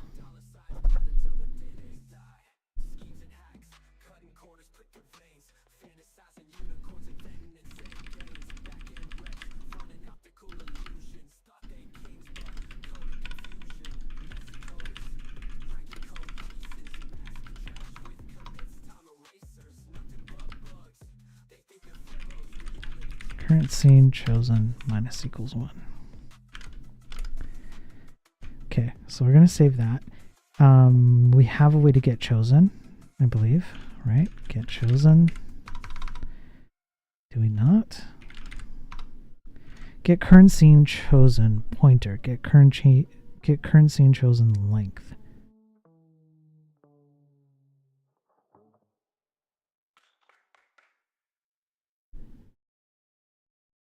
Oh, that's why this is doing it. Yeah, this is not. Just get current scene chosen, you dummy. That's just a number. Okay. Save it.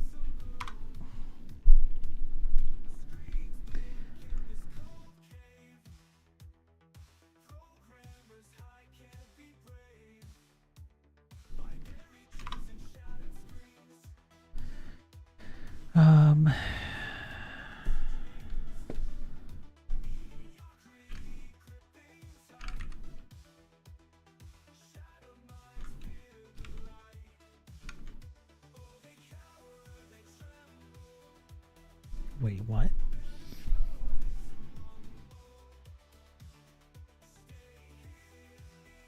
Why is chosen max scene choices I32? It's just one value.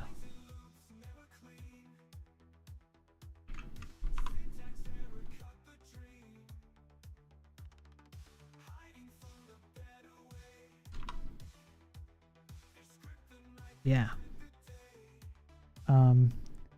Then chosen.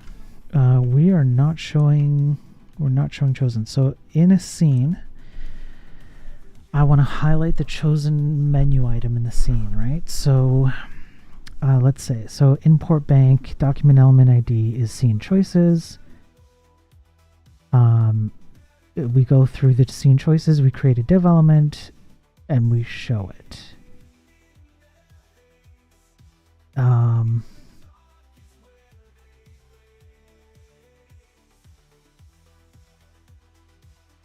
Okay. So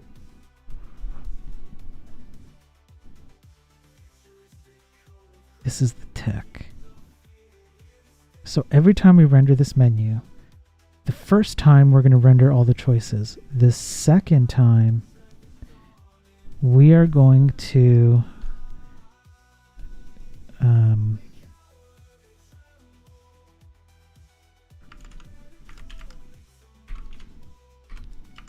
we're going to check if we're in the right scene, and if we are, and we've already rendered all the choices, we're going to get the chosen value. Chosen.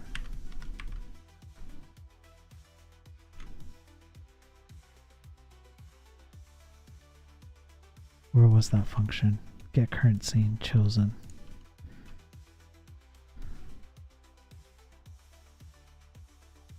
Yeah, get current scene, chosen.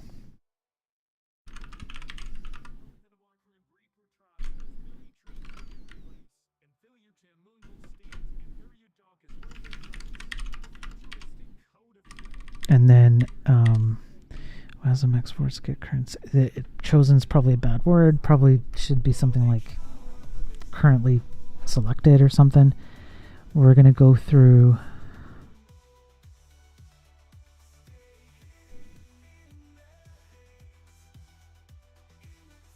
the scene choices.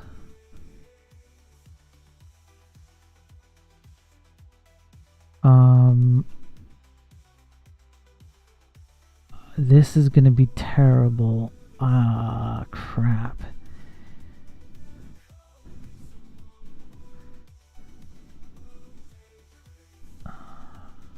I don't want to re-render this every time just to render the chosen one or the selected one. Okay, why don't we take all the div elements inside here? So it'd be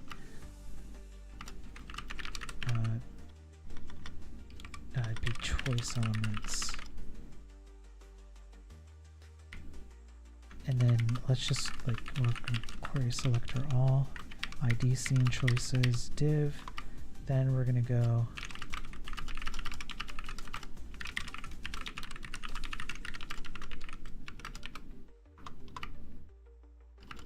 this. If choice element CE.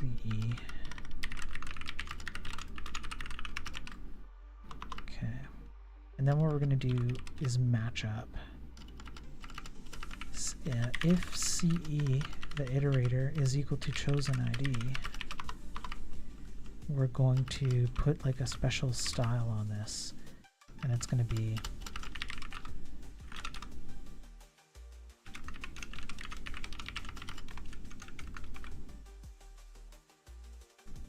I don't know.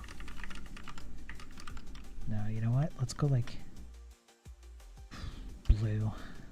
So 0, 0, and then like 200, and we'll put like an opacity of 0.6. It'll look weird, but that's okay.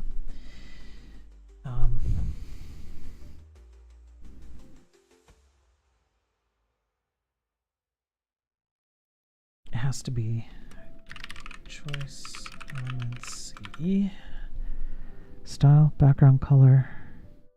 Yeah. And then generate this guy. See if we broke anything. Hopefully not. Okay. So then we go down here, we go up to this entity, and it says, welcome to the Marco Polo Bank. How can I be of service? And then it's going to error out. HTML elements is not defined. Of course it's not defined.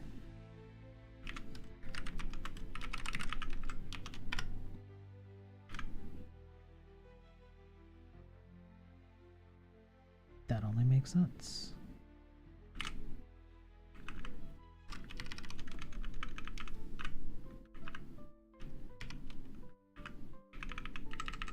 Okay, if I do it again. Okay, so it essentially it essentially is doing the thing I'm asking it to do.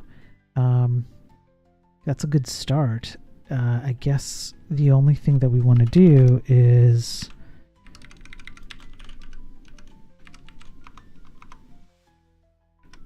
undo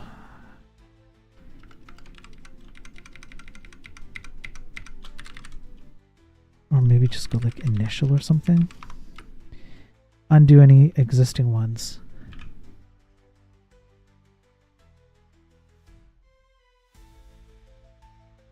It's simple, it sucks, but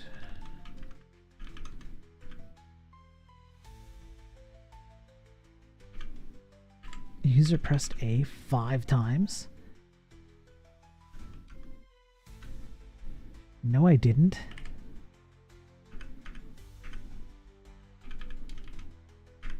I did. That's weird. Why does it do that?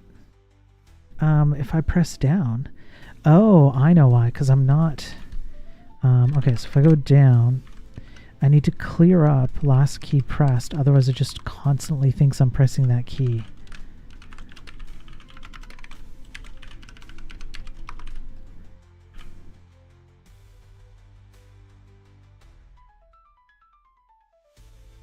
I should probably treat my key handlers better in Odin, but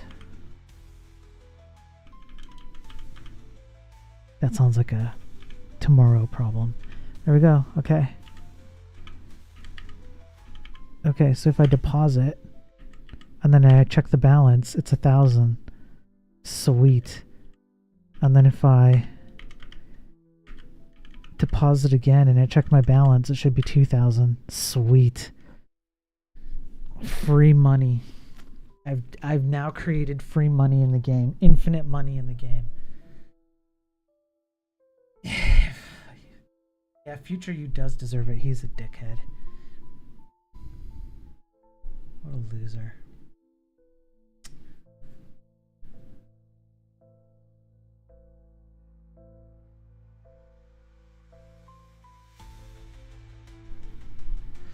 Okay. Well, I really simple, straightforward menu system with choices now exists.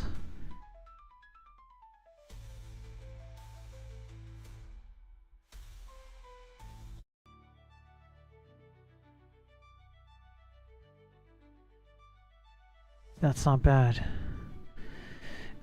So I pretty much just have to spruce this up and add some assets, so that it looks like you're actually talking to NPCs and stuff.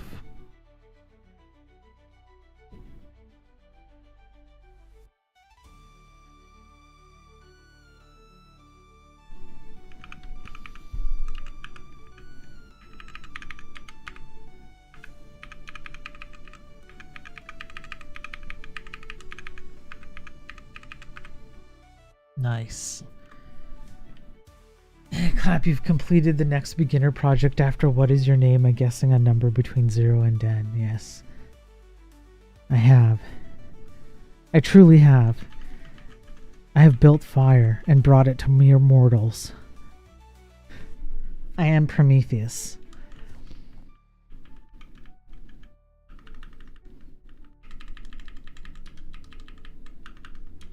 Okay, so and I have the CSS3D stuff already sorted out, so I can switch to 3D mode. What is programming chapter 2? Arrays and indices. No, we have to go back to variables. What's a variable?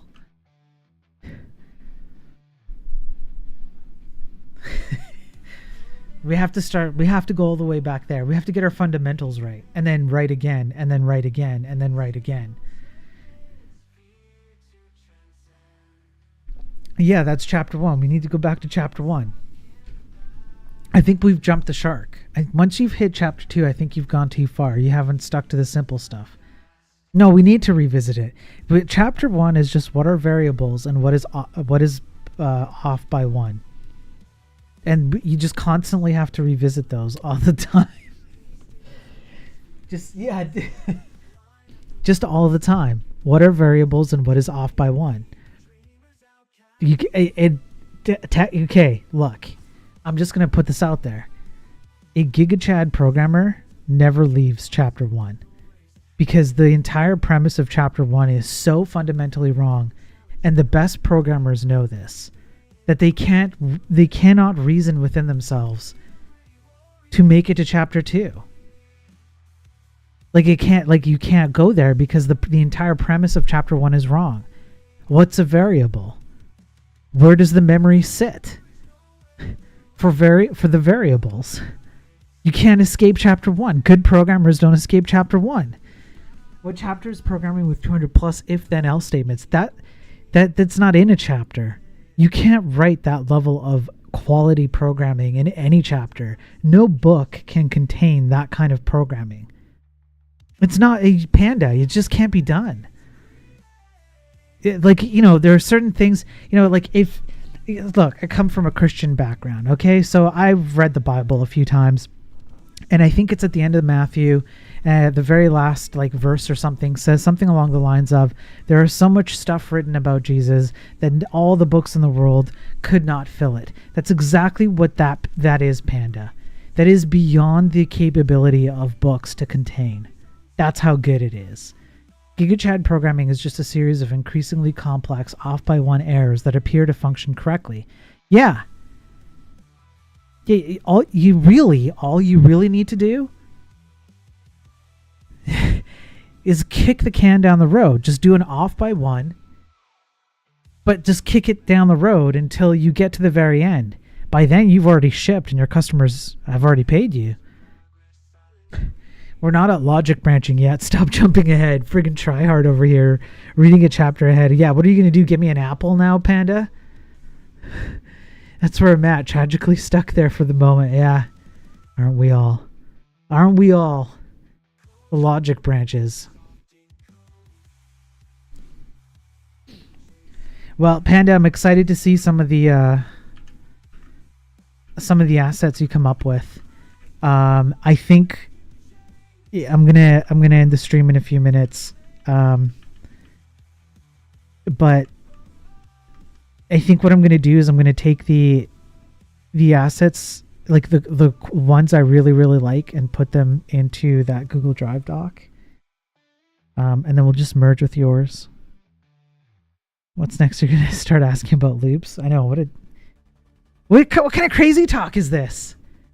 Stick to the variables. Stick to the off by 1s. All right. Don't go chasing waterfalls. Stick to the rivers and streams that you're used to.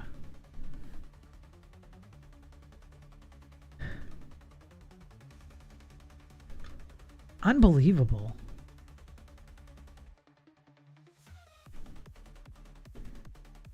Asking not to have to sit through 7 commercials. That's next.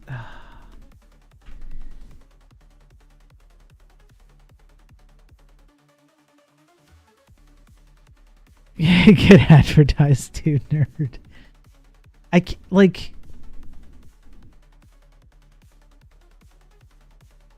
don't know. I really don't know what to do about Twitch. I don't want to have. Got me right in the feels. I don't want to have the ads turned on. Maybe I should just stop streaming on Twitch. You all can catch me on YouTube and stuff. For the low price of $5 a month. You too can have emotes. Yeah, that's what it is. It's stupid.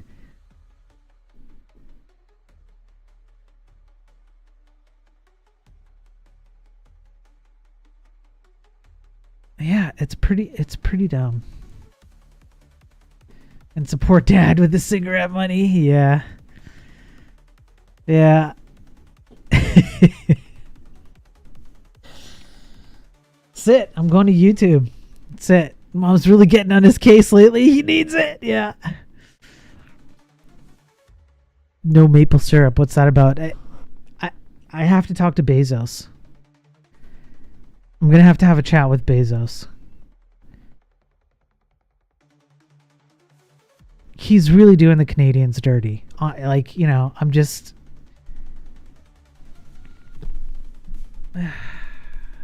Bezos, if you're out there listening somewhere, like if saying the word Jeff Bezos triggers some kind of like AI, you know, like automatic recording, listen up, Jeff Bezos. Jeff Bezos, Jeff Bezos, Jeff Bezos. If you say it 3 times, does he appear? I don't know.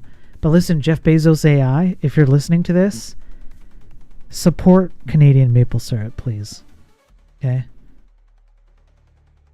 It'd be nice if you could stream and turn it all off. I'd stream if I could completely opt out of payments. You can. He's behind you right now. You can. Just not on Twitch. Hey, he's going to kill you and replace you just like Avril Lavigne. Yeah. Yeah. Have you guys heard about the conspiracy theory of like all these celebrities are like, they disappear and then they come back replaced because they're like very different? I completely believe it. I'm fully in on that. I'm not in on flat earth, but I'm in on the celebrity replacement theory. They all know stuff and then they go and disappear and get replaced with like clones. I totally believe that. It makes perfect sense to me. The whole thing is completely logical. It's 100% logical. Isn't that the same thing as the lizard people, which we covered earlier? Yeah, but it's just a little bit less sensical. Just a little bit less. But I still believe it. So the 2 things that actually make a lot of sense to me are celebrities getting replaced by clones and dead internet theory. Those actually make a ton of sense to me. She was assimilated by Wendigo Lizard People Society skinwalkers. Yeah, that's right. That's right. Arvis knows. Arvis is like closeted conspiracy theorist. You're a closeted conspiracy theorist. Come on. We all know it now. You know all the... Tell me all about the pyramids, Arvis. Tell me all... Closeted, he says. Tell me all about the pyramids, Arvis. Huh? Yeah. Our progenitors, the aliens. We're stuck here. We're trapped by the moon. Our spirits can't leave because the moon is a soul capturing thing to send us back. Don't they align with the universe or some shit and they channel the butthole of the old gods? Yeah, like pretty much, yeah. I just knew Spiro would know about Avril Lavigne conspiracy. He always had a crush. I still have a crush. Are you kidding me? And they were put there by Xenu. I'm not sure about Xenu. But it's something along those lines. You pretty much have it right, Arvis.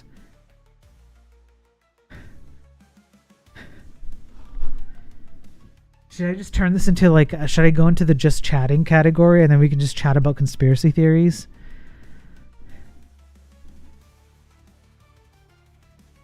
Something Haley's comment. Yeah. Something Haley's comment. Yeah.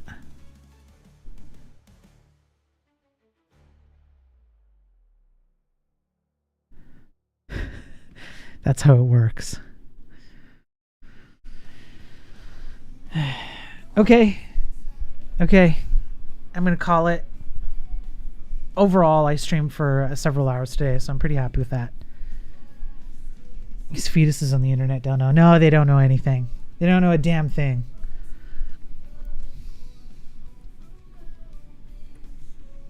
Don't know a damn thing. Is Lindsay Lohan a part of the celebrity conspiracy theory? Because I feel that. Yeah, I could see Lindsay Lohan being part of that, actually. No, you know what? No, actually, no. Lindsay Lohan and like Britney Spears and damn it.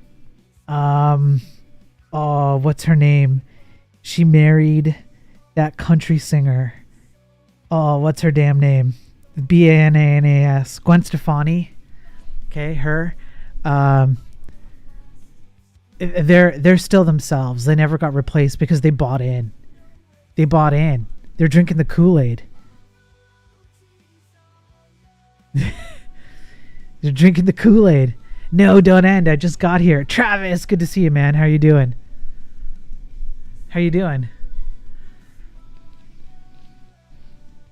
Why? We're still the Kool-Aid. Doing well. How about you? I'm doing all right, man. I'm doing all right. What are you here for anyways, Travis? What all I'm doing is using literate programming with Odin and WebAssembly, and I had some CSS3D going on. And that was pretty much it. I mean, I really didn't have much else going on. You know, aw, Travis, I'm here for you. Thank you, man. Thank you for the sub. I appreciate it, Travis. That's very nice of you. I don't know. Should I keep going for a while? Hey, Laugh. Oh, Laugh is here too. Once the coding ends, the streams get good.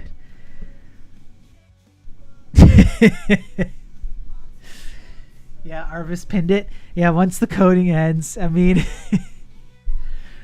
So Travis, look what I have. Since everyone's like talking shit about me. So I have this thing. It's like it's essentially like Node. It's just a JavaScript backend service. It pulls in whatever file you want. It converts it from Markdown into like code blocks with like documentation, like editable documentation. You know, whatever you want to do. And so you can create code blocks that are independent of each other, document them, and then piece them all together in an output file at the bottom. So when I write all my code, I can just do this. It works especially well in Odin when I'm just writing functions everywhere. And then I can just write however I need to logically write it in verbal crap. And then I piece it all together at the end. Yes, it's all just text areas. Yes. Okay? Shut up. And then I can save it and generate the output file, and then I can run it. Not even tab support. Good one, Arvis. Tabs are useless. Thank you. So then what you can do is you can just kind of shortcut your way to the functionality here. So if I know that I'm referencing this guy, it's just going to jump to JS console log here, and it's going to resolve all the nested references and then put it into one output file, and then dump that output file that I can do whatever I want with. And so I do the same thing with my HTML. I just write out my code however I want it. It doesn't matter the order. Document it. Here's why I'm doing this. Here's why I'm doing that. Bring it all together at the end. Generate it. Run my code. And then I have it so that you can like reference existing source code files either in full or by line numbers. You can move your blocks around. You can inject anything you write here into existing source code. You can tag existing source code. So that way if people like have existing source code they don't want to port over into here, that's fine. It'll just be a thin layer over top.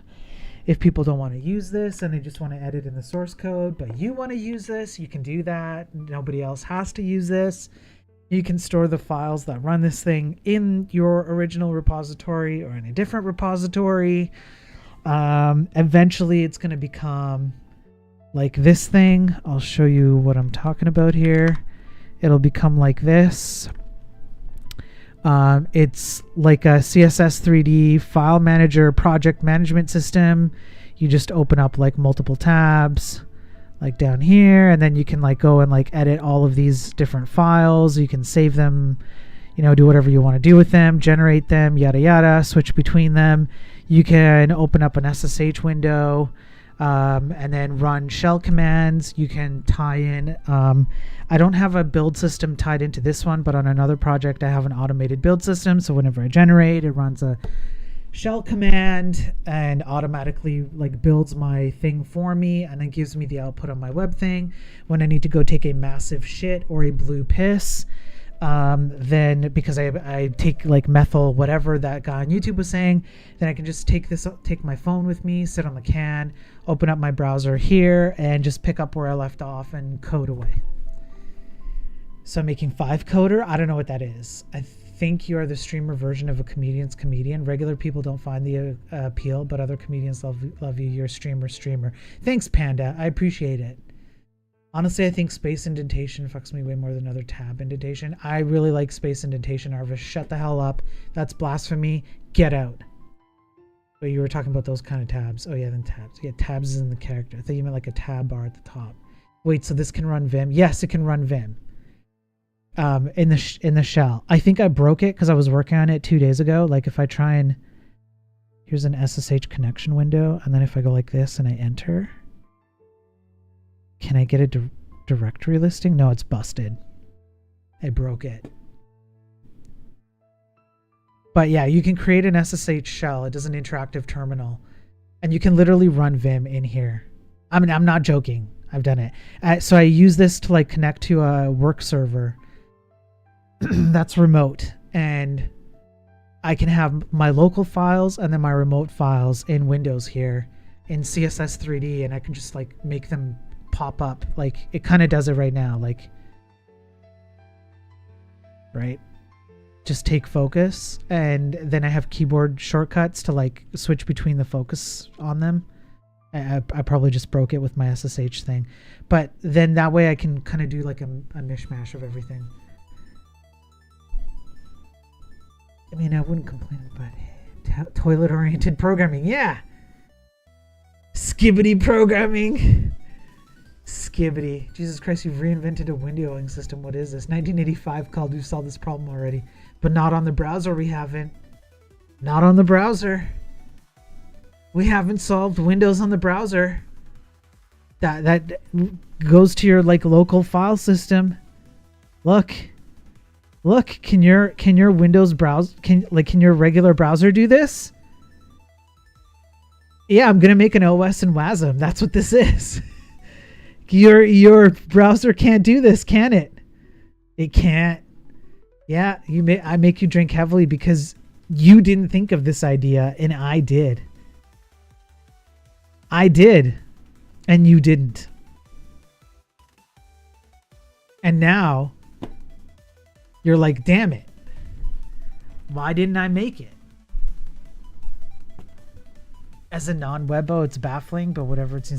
It's mostly, you know, the biggest thing that I have a problem with. Okay, I'm like some real talk. All right, here's the deal. I don't think you guys get it because most of you who are complaining don't have kids. This is why you don't get it, and I'm being honest right now. All of you who are complaining about like this seems super weird. It's because you don't have children. Here's what happens. You all get to sit down and get uninterrupted blocks of time with your nice keyboards, whatever you have, and your nice mice and your big screens and whatever. Yeah, I mean, Pure, but you're not complaining, are you, Pure? Notice how Pure isn't not complaining about this. Pure didn't complain once about this as far as I recall, maybe one time. All the people without kids, they're complaining like it's the end of the world, what I'm building. Okay, so you get to sit down, okay? You get to sit down, you get to have your nice screen and your nice desk and everything's nice. And I have it here, literally what I'm streaming on. Everything is nice. My kid's not home right now. I get to have some uninterrupted time to do my work. You know, I crank away on work. I do some streaming. I get to shit talk with chat, all that stuff. But when you have a kid, here's what happens. You sit down, you start coding away, and then inevitably your kid comes up to you during the day at some point and goes, Dad, I need this. Mom, I need this, whatever. I have to step away, or I have to take my kid to like, I don't know, go out on a play date or take her out to the playground or whatever.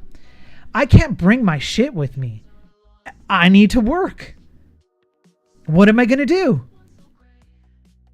Well, I'm going to like T-mux my way on my phone into like an SSH shell session and like be a bad father. Laugh says, yeah.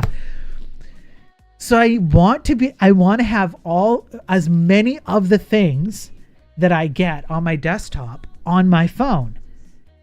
And I can't do that in a terminal based app on my phone, but I can do it on web. Man complains about not having time, reinvents Windows from conception in the web browser as a response. And yet, that was much, trust me, I've been working on this for like over a year. I've been trying to solve this issue where I cannot take my laptop with me. I don't have a good laptop to work with, like on the fly. Like I can't just grab this and go, you know, like it's just not easy for me to do. So I can't take my niceties with me. So the next closest thing is I build it. I tried with a terminal app. Like I literally tried building my own terminal app. I couldn't, it was really difficult. This was much easier for me to build. Now I can leave this up. I can leave this up. I can leave this up. I can leave this up. I can literally walk away and then I can go to my phone and just with my browser, I don't need anything extra. I don't need to install any extra packages and don't need to root my phone. I don't need to do anything weird. I don't need to do like some weird like wrapped package with like a web view. I don't have to do anything. Just go open up a window on my browser, on my phone, which I already have. Everything is there. And then I get to see all my files. I get to have all my keyboard shortcuts. I get to have all my build scripts. Everything is there. Everything's there. And I just have to open up a URL. That's it. I've seen the phrase laptop class thrown around as opposite to working class. I had to step away. When was the TLDR on the not having kids bit? Damn it, Travis. Listen, okay, Travis, I'm going to say it again from the start. Don't you dare step away, because if you step away middle of the explanation, you're going to get a third one because, you know, you're a good friend and I'll do it for you, okay? But that's like a non-threat threat, okay? Listen. You get to have the nice setup. You get to have your nice keyboard. You get to have your nice desk. You get to have your nice whatever, okay? You don't have to have a kid who comes up to you in the middle of the day and then says, Dad, I need you to take me to this, or I got to go meet my friends or whatever. And then you can't take all of that with you. I just have to like grab my phone and go. This gives me everything I need so that I don't have to write a weird terminal app and install weird things on my phone and root it and all of that. I don't have to worry about losing my place. It keeps my place, and then I just take a browser, any browser on my phone, and go to a URL, and I pick up where I left off, and I can do my literate programming, and I can generate and build and run and all of that on my phone. So when I have to run off with my kid, off I go. When I have to take a nice big shit, I can sit on the toilet, release 3 or 4 pounds, and just on my browser. So because that's the thing, like I tried a terminal app and here's the problem. So like on Android, you have to install this thing called Termux, and then it has these weird packages that are like a mix between like Debian and some other one. I can't remember what it is. These weird packages that don't always work. And then maybe you get some terminal functionality out of it in Termux. And if you're going to do like a GUI based thing, then you have to write your own GUI. You have to write your own like Java wrapper against like a web view or a web UI. But why? My phone has a browser. Why do I need to be doing anything weird? And then with Termux stuff, you have to like root your phone, or if you're going to run like a developer app, you have to turn on like developer mode and stuff. Why? And if I want access to the stuff that's on my machine here, I have to VPN in. Right? So why do I need to do that? VPN and shell. I have a browser. It's built in. I don't need anything extra. I spin up my VPN and I load up an internal URL, and that's it. Not with that attitude. Shut up, Travis. Man, I hate using my phone as a phone, let alone anything remotely more complicated. It's fine for me. It's just because you suck, Arvis. It's kind of cool though. 3 or 4 pounds of shits, yes. Yes, cool as that is, I don't like using a phone either. But see, yeah, that's great. Arvis and Laugh don't have kids because it's really great for you to be sitting there going, oh, I don't really like using a phone. Phones suck. That's great. I don't get a fucking choice. Okay? Fuck all you all. I don't get a choice. When I have to run out and be a dad, I don't get a choice. I don't get to bring my stupid tablet or my laptop. Okay? I have to use my phone. I have to get my work done. God, you guys are such shit. I use my phone for everything now that I have a newborn. Pure gets it because she has a kid. Yeah, I have this secured behind a VPN, so you can't run this like it's not publicly exposed. Yeah, you have to have the VPN on, but then you just open up a browser. Teach your kid to code, put her to work, problem solved. I'm working on it in A-Core, okay, but she's not all there in the head. She's a little bit slow. It's taking her some time, okay? Yeah, I'm not complaining. Fuck you. Shut up, laugh. How does Vim on the phone work?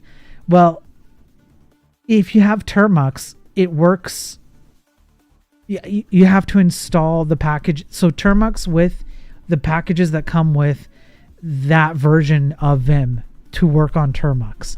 Then it'll work. I have no idea how it works in Apple, but I know on Android that's how you would do it. But I don't want to use Vim. I hate Vim. I've grown to hate Vim.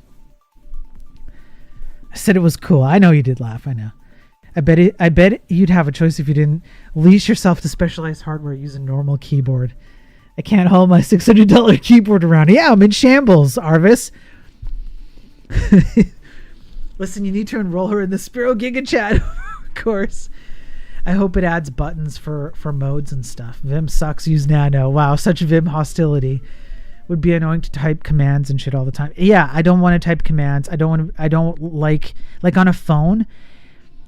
Okay, so I don't actually hate Vim. I've grown to like. I just can't get used to Vim anymore. It gets in my way more than anything. Yes, you need to get time to finish Notepad --. Please, for the love of God, please. If you have to use Vim on your phone, it's way more annoying. Then you would hate it. Even Vim lovers would hate using Vim on their phone. It's really, really, really annoying. So a GUI interface like this where you can use buttons, and for the most part, you can have like shortcuts or macros or whatever for most things that you would normally type, but you tap a button and it does a decent majority of it for you. That is a lot better on a phone. And when you have a kid and you're out and you're like sitting at McDonald's while she's off playing or whatever, or you have to like go and like, I don't know, like sometimes she'll go and do like ballet classes or whatever. And it's like, okay, I have to wait outside for like, 30 minutes or whatever. And I'm on my phone. I have work I got to do. Okay, well, I'm going to do it on my phone, right? It at least it lets me get something done. You speak of these things like they're a new invention. Buttons to save you things. Just click a button. But people don't use buttons for these kinds of things that I'm talking about right now. So it kind of is a new invention. Can you bring a Bluetooth keyboard? I'm one step ahead of you. I recently got this guy.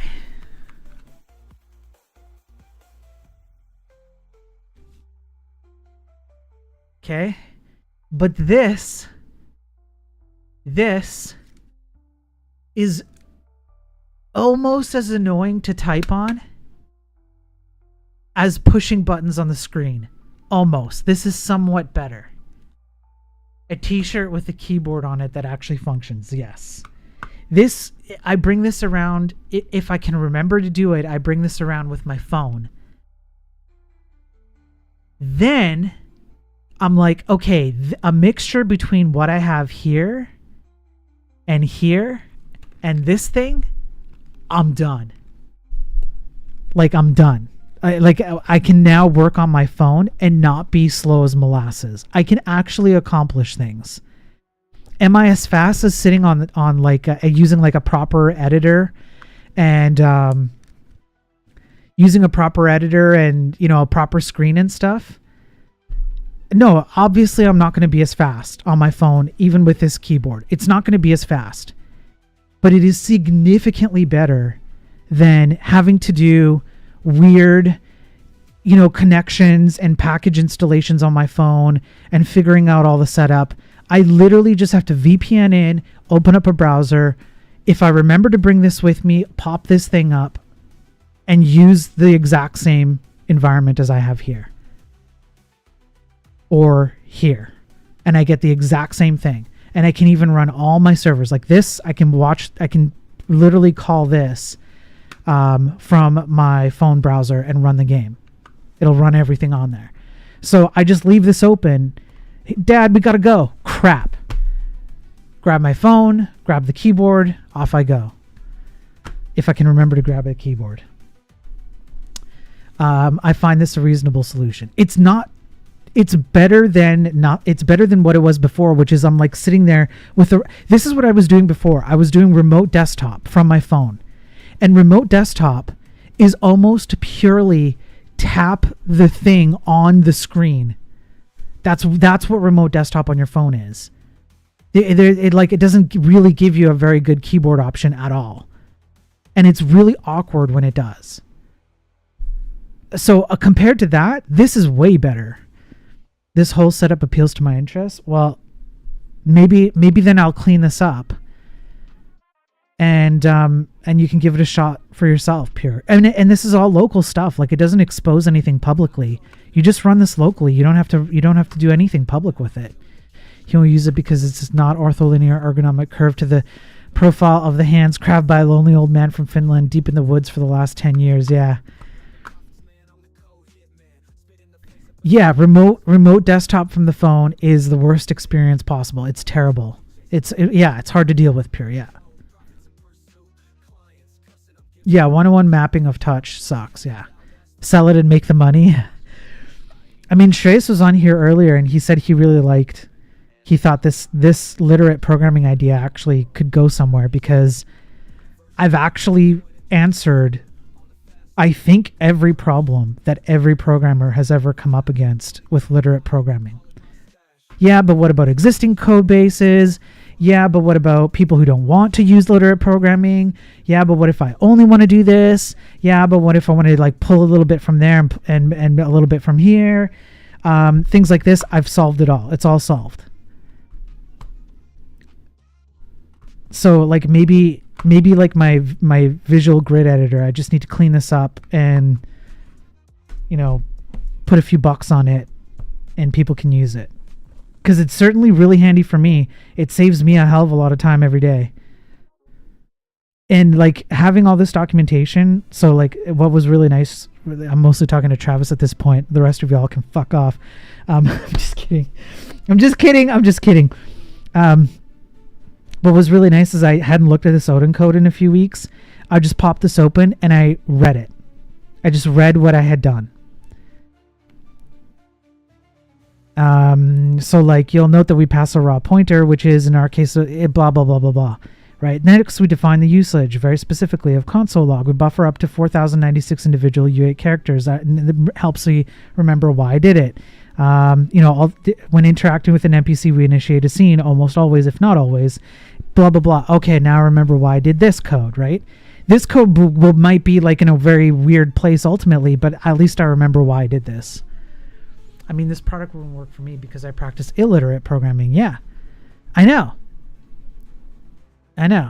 Travis 168 dumpster fire. Yeah, it should be Travis 69 dumpster fire.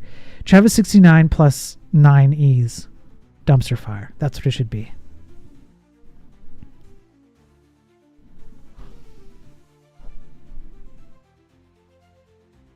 Yeah, I was so mad they didn't give me 69. That sucks. Bezos. Damn it, Bezos. Yeah, what even is 168? I don't know. You should be ashamed of yourself.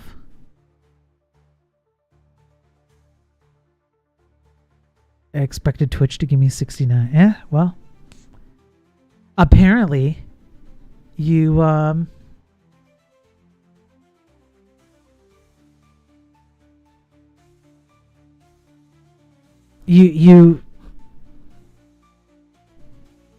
I can't say it. I can't say it. I can't say it on stream.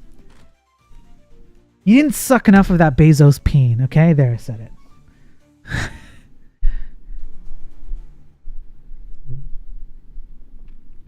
Anything 69 requires suckage to a high degree. Your voice isn't deep enough for that, yeah. My voice isn't deep enough for that. Even when I try. Even when I try. I can't. Bezos would be like, no. No, it ain't deep enough. It ain't deep enough. That's what she said.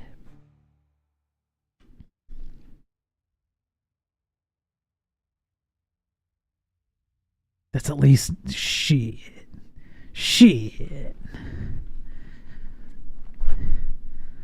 In the words of one Willem Dafoe, here we go with Arvis.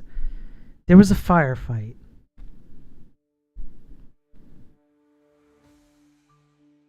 Wait, what is this?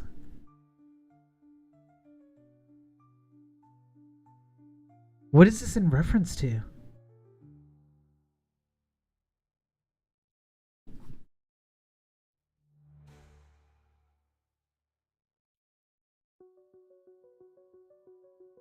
You'll figure it out?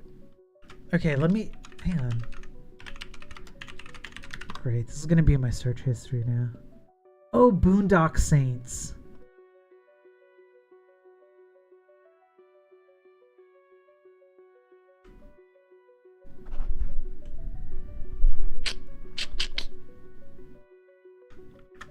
Got it. Gotcha.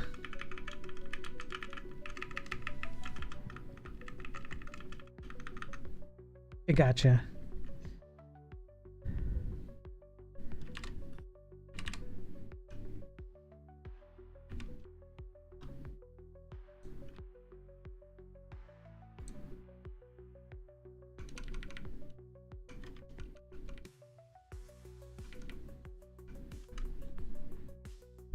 I'm just curious. I'm just going to try something real quick.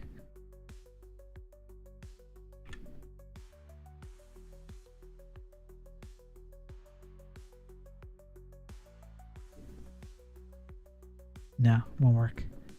Yeah. How are your skills in DOP coming along, by the way? I think I'm a master. I think I've mastered DOP. I don't think he gets more DOP than me.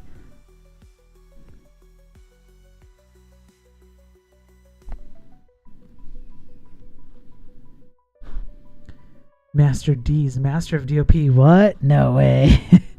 Yep. I think I'm pretty sure, I'm pretty sure.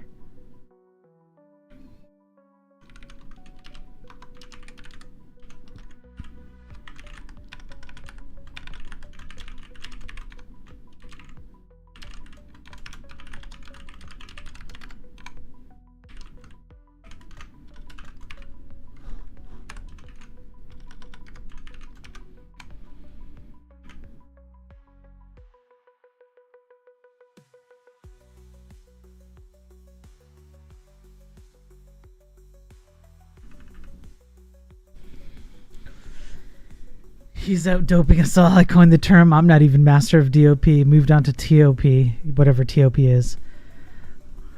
Yeah, so you can see here, Travis, that I've got some CSS3D work. Toilet oriented. Yeah, I've got some CSS3D working.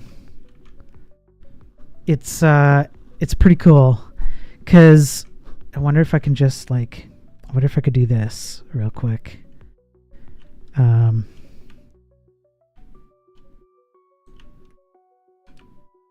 Maybe if I went convert it to WebGL.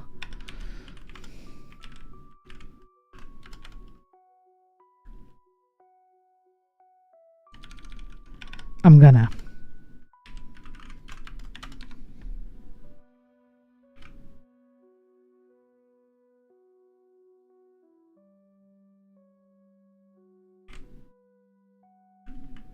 Okay, so if I do this and then I go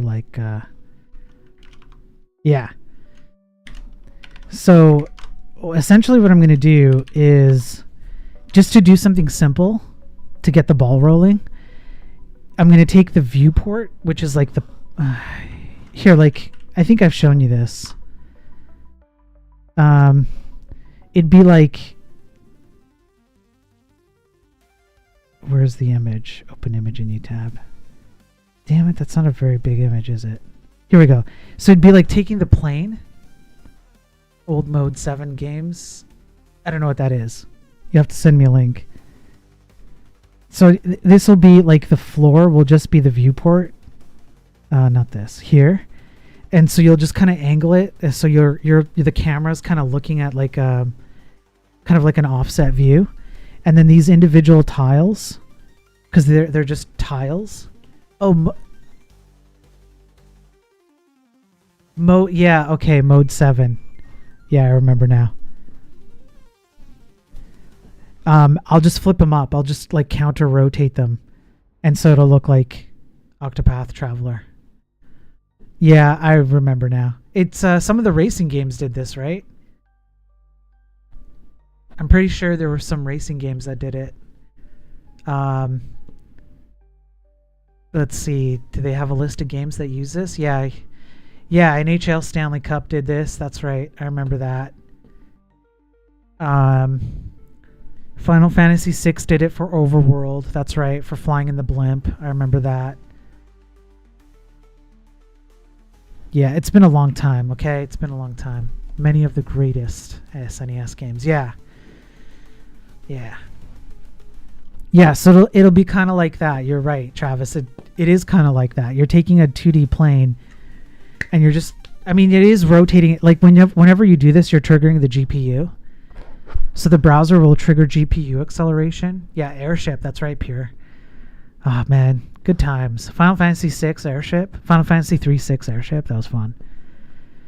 And then you just take individual like NPCs and whatnot, and you rotate them according to where they should be based on the world. So if this is a build, like if the purple is the building, the center would be hollowed out. The edges would be walls, and they would just go up, get rotated up, based on which direction they need to be facing for walls, right? But this is the kicker, Travis. Even though these are rotated in 3D space in order to give you this Octopath Traveler style, they still follow the rules of a 2D plane. Everything is still a 2D grid, just layered. That's all it is. So if you imagine the blocks, or just imagine the buildings, or even the NPC, like this blue square, the blue squares are NPCs. Their position is just on a 2D space.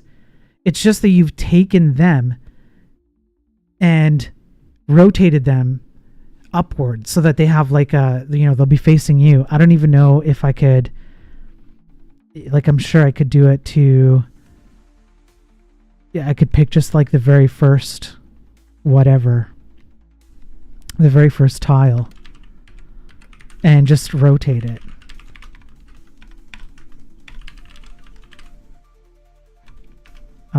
So it'd be like viewport X 0 and then viewport Y 0, and then I would do style transform, I don't know, rotate Y maybe, and then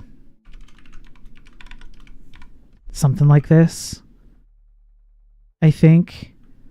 Anyway, I think you kind of get the point. It's like you just respect 2D space, but you just make it 3D.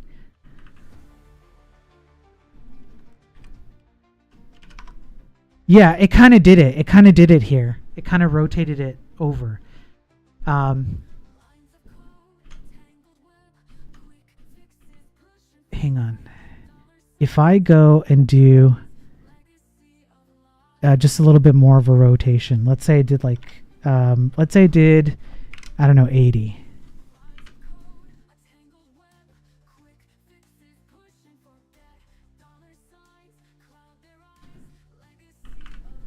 Yeah, you can see it already, right? So that's all you do is you take the individual tile, whatever it is you're rendering, that entity, and you just rotate it, but you keep the surface at a steady, like a consistent.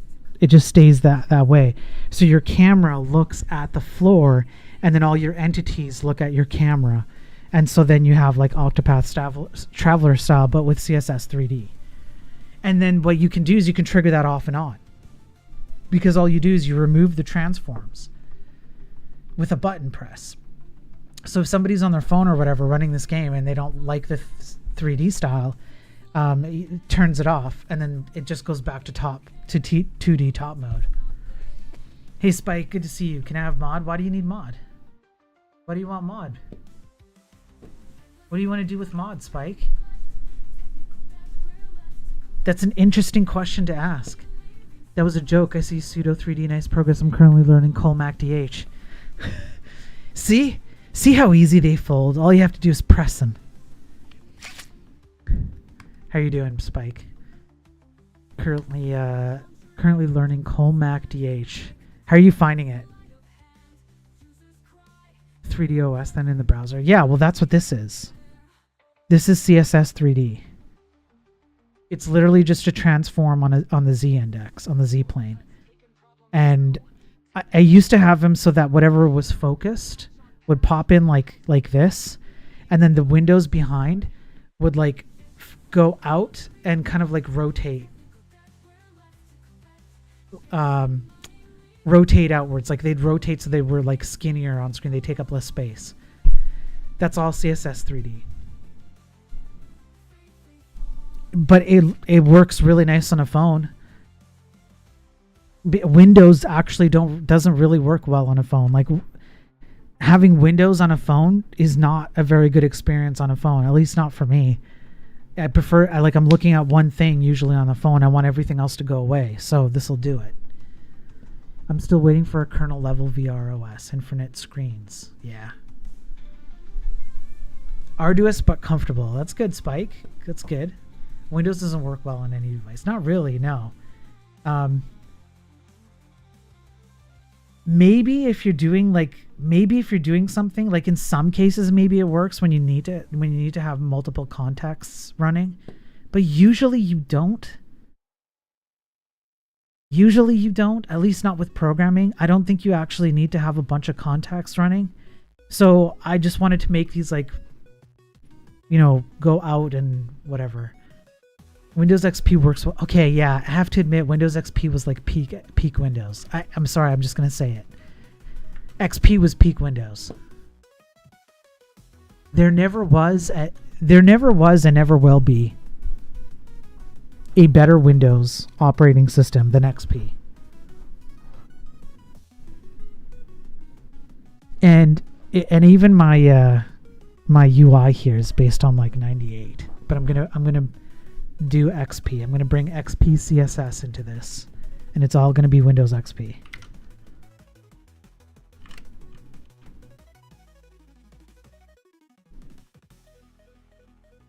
Yeah, I miss Windows XP. Me too. Me too. Windows 98 gets slept on? Yeah. XP was your first Windows experience? Aw, laugh. That's so cute. I hated it so much I switched to Mac. Laugh, you're an odd one. You're an odd one. Everybody who used XP loves XP. Everybody. Everyone on the planet. Especially when XP was out, not one complaint, ne'er a complaint was heard. Windows 11.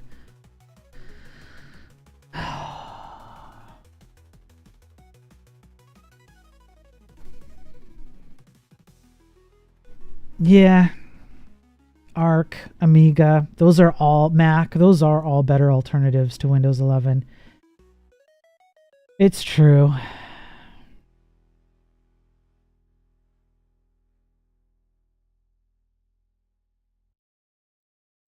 I wanted to ban people at random, not on purpose, but because I can't type. Did you get a new job?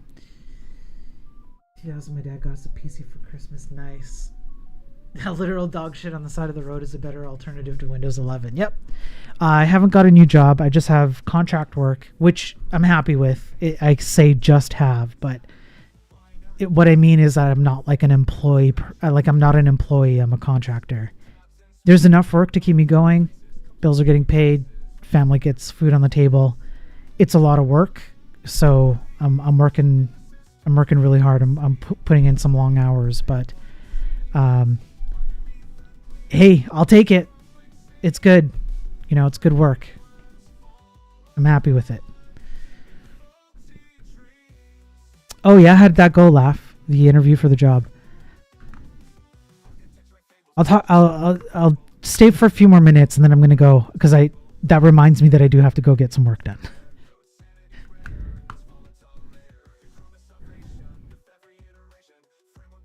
You take contract work right now? I know, Pure. Okay, I think waiting to hear back. Okay, good stuff. As far as I know, I haven't gotten any calls or anything, so yeah. But let me know if you need anything else for that. Hopefully you get it, man. That'd be awesome. I didn't give any references yet. Okay, no problem. I have a feeling you wish you had lots of money, I'd hire you. Same, right back at you, Travis. That's why I'm trying to build something, but I'm just going to be honest. I think the stuff I'm building is not that great. You only have lots of shit. The stuff I'm building is not that great. I do actually have a customer. Believe it or not, I actually have a real customer for Visual Grid Editor app. There is somebody who is actually using this thing. I found the perfect use case for it. It's for one of the it's you, yeah. One of the contract jobs I have, we came across a problem, and I'm like, listen, would you be willing to pay to use this thing, because I think it solves your problem like perfectly. They're like, sure. We tried it out. It works so well, and it's so blinking fast. I can't say who it is right now, but when I can, in like 2 weeks, I'm gonna put up a testimonial, because they're like, yeah, man, shill. Like, this was great. I'm so glad we used this. So they're gonna give me a testimonial. I'm gonna put it on here, and it'll be the first customer. So, I mean, maybe I'm not writing things that's like that are completely useless. But I don't know. It just, I'm just going to have to keep building stuff until I get my $1 billion, and then I can hire all of you. Thank you, Travis.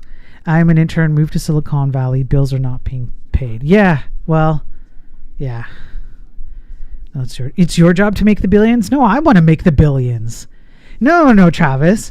No, Travis. No, you don't get to like come across like you're like sacrificing yourself on some kind of sword.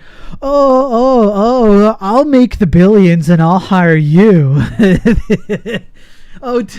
To write the useless stuff. Okay, yeah. Spirotech, not completely useless. Yeah. Yeah, it's not completely useless. This actually had a good use case. Yeah. I did. I read it late, but it was funny. It was funny anyways. It was funny to think that Travis like wanted to take one for the team by be like, don't worry, I'll be the billionaire and then I'll pay you, Spiro. I'm taking one for the team here, all right? Yeah. You got bent out of shape when money was mentioned. It's true. Don't talk about money with me, okay? All right.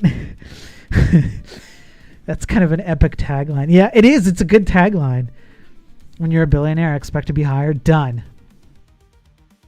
Yeah, I'll make the billions, dog. Don't stress yourself. Yeah.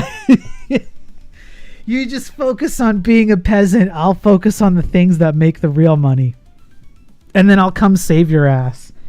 Don't worry about it. Don't worry your pretty little head. You just sit there and look pretty and bat those pretty little eyes, and I'll take care of the big stuff. That was Travis. Is the domain useless.dev taken? Damn it, I don't know. I don't know, like Cloudflare? Domains? I don't know. Plebs are us. Search. Why is this in Chinese? What did my wife do to my computer? I'm just going to put it in and see what happens. Useless.dev. I guess it's taken. Yeah. I guess it's taken. According to the Chinese Cloudflare, it's taken. What about like plebs are us dot I don't know, org? Yeah, see, that's probably not taken. Worthless.biz. Worthless.biz.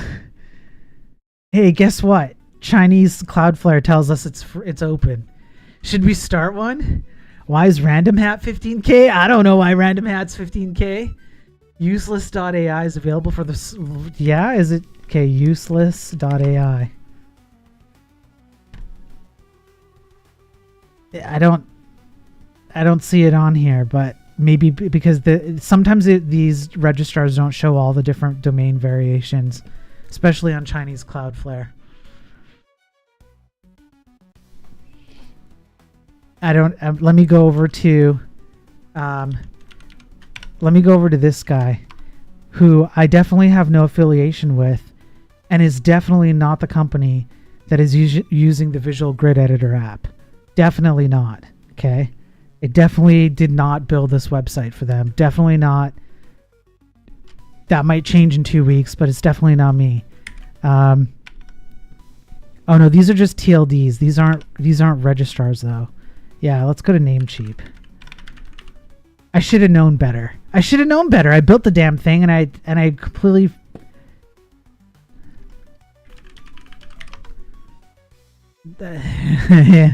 It is laugh. 33 Canadian. 30 just a cheap, it's 33k Canadian. It's pocket change. Yeah, I didn't build it. That's right, Arvis. I didn't build it.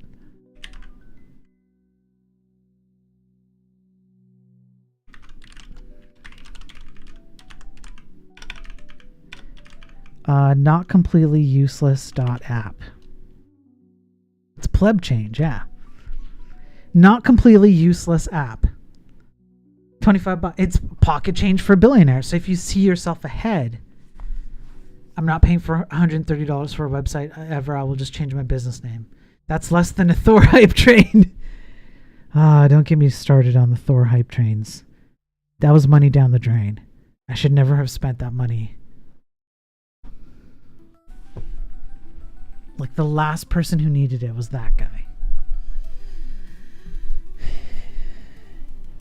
Anyways, the first person who needs it is the guy who's going to buy not completely useless.app.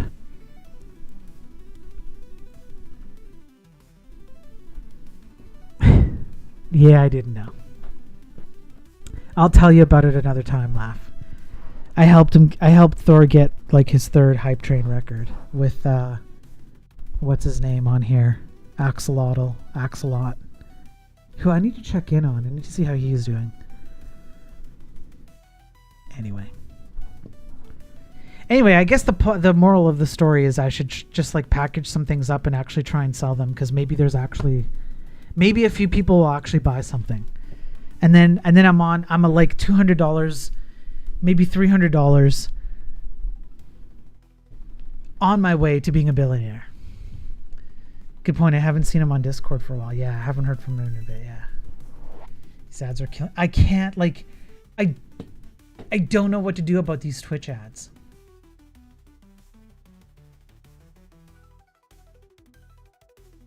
You don't watch any tech streams outside the Dinkosphere. Yeah, that's the way to do it.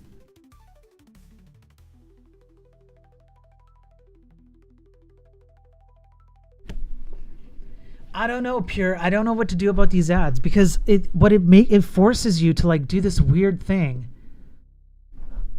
Where if you change the ad frequency, it it does pre-rolls or something for you, but then pre-rolls are annoying because then you have to watch them before you start, but then you also get ads during. Like, I just don't, I don't know, maybe I should just ask everyone to watch on YouTube and just stop on Twitch. Like, I multi-stream to YouTube. Like, at any point you could go on YouTube, LinkedIn, X, Rumble, there's another one called Algoria, and something else, like maybe something else. I multi-stream every stream. So like right now, you could go to any one of those, and find me, and you could find me on there, and then that way you don't get ads. Are you back on good terms with Thor and Prime? No, and I probably will never be, and I don't care. Dingosphere Dev. YouTube gives even worse ads. That's true. What's up? What's up, Chris? Raiding in with 40 people. What's going on, man? Howdy. How are you doing? Long time no chat. It's been a while. Welcome in, Chris and Raiders. Hope you guys are having a good night. Not sure what you were up to, Chris. But whatever you were up to, I hope you were having lots of success. It's been a hot minute since it's probably been a couple of weeks since I watched one of your streams because life just gets in the way. But so I wish I could say that I knew what you were up to. I just heard the Thor Prime comment. I'm so curious about the drama, but I don't want to bring the stream down, so whatevs. No worries. It's okay. I mean, like off stream, I'd have a lot to say. On stream, I'll just say, I have like some fundamental disagreements with how they handle their influence. That would be the summary. And they know it. And they know that that's how I feel. And so it just makes for bad, you just don't get along, right? There's just a fundamental difference in how they approach some of their stuff and how I would like to see it approached. I think they've changed too. I think the influence and the time has changed them. They're not the same people they used to be. Anyway, I made a tool at Griffin.com that would be fun for diffs to be socially shareable. Griffium.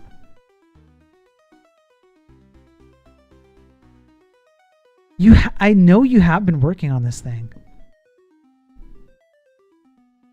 So maybe I haven't missed like a heck of a lot. But I've seen you work on this. It was a few weeks ago, probably 2. And yeah, that's right. A diff. Yeah, that's right. I remember the title. It was something to do with the diff algorithm. Or shareable diffs. Something along those lines. Yeah, I remember now. And it was like these little, it's kind of like gists, right? It's like the idea of gists, and then you just share them. That's kind of cool. I kind of like that. The thing I was working on today was a slides for Open Feature Summit. Oh yeah, for your talk. That's right. Release hashing for feature flags. Right. You have been ramping up the talks you're giving, Chris, and it's been nice to see you do that, because I think you have a good way of what am I trying to say? The words are not coming out correctly. Like my brain wants to say something, my mouth doesn't. I've seen you compose some of your like ideas and give talks on them, and you have a good way of composing ideas and talking about them. So it's nice to see you. Like give talks and stuff. So yeah, kind of an interesting idea. Yeah, this is kind of cool. I was watching Chris kind of build this out and play around with it, and it's like, like it's actually like a really simple idea. It's kind of like a gist, but for a diff. And then you share it, and then you kind of like you can kind of work on it, right? Like it's pretty cool. It's different. It's cool. I like it. I'm home for like 5 to 10 days max. This much. It's too much for me. A month. Yeah, it's a lot of travel, I bet, right? It's a lot of travel. But listen, man, you already had a good way of like talking about things and structuring ideas to talk about them and whatnot. You're only going to get better. This is just good practice for you. That's what this is. So it's just going to make you better at it. We're absolute worst case. You're spending less time at home, but you're getting even better, right? That's all. So it's a win-win. And, I can't do it. I couldn't do what you do because like I've got a kid and everything at home. I wish that'd be fun to go, jump around and give talks. That'd be cool. Anyways, yeah. Thanks for the raid, man. It's nice to catch up with you. Cause I know it's been a while since we've talked. I've been busy and stuff. Render ATL CFPP closes December 10th. You could propose something fun for that. Will they let me do a remote talk? I don't even know. I don't even know the answer to that.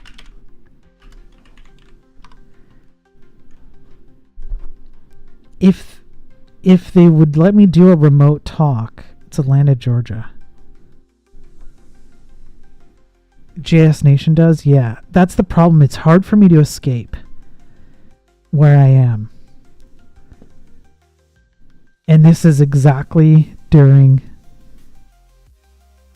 the birthday season for my kid. I'll think about it. Midnight train to Georgia. Yeah. If I could do some remote talks, I would do that. Because I don't have a problem talking to an audience. Because they do remote. Okay, that'd be cool. That'd be cool, Chris. Thank you. Yeah, there's some cool stuff. Team building. Pre-recorded. Yeah, I mean that's even better because then you can kind of like edit it correctly. That'd be nice. That'd be nice to do.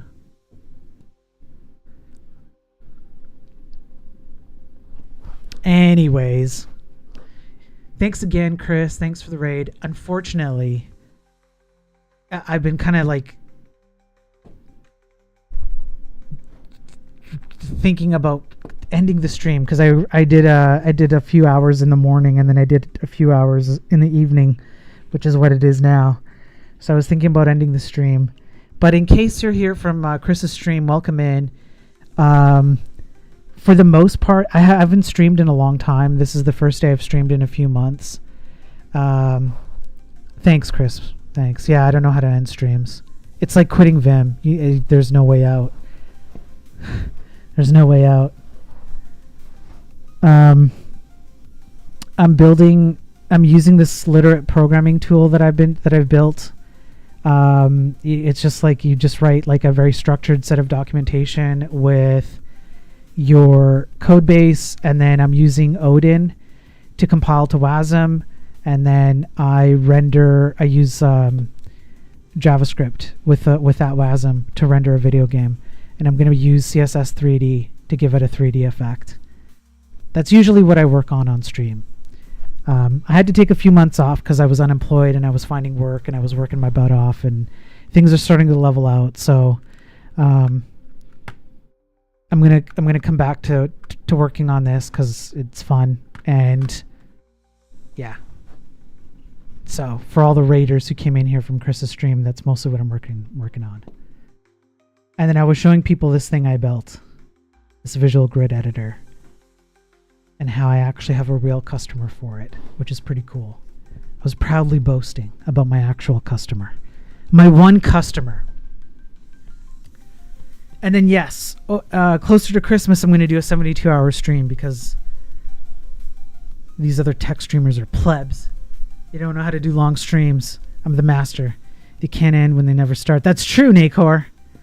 Alt F4 and stream. 72 hours, watch Sparrow get sick in real time. Yeah. I did a literate programming based talk at a Seattle Rust meetup using this. It's 2016, ages ago.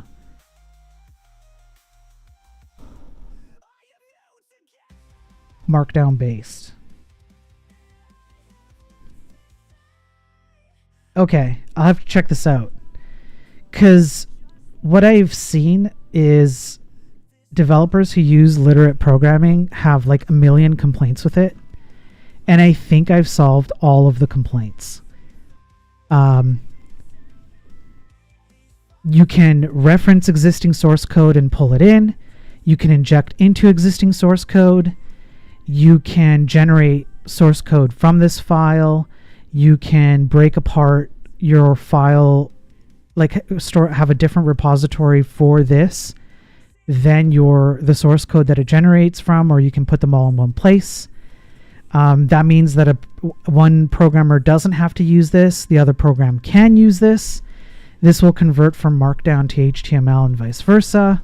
Like as far as I can tell, there's no reason not to use this anymore.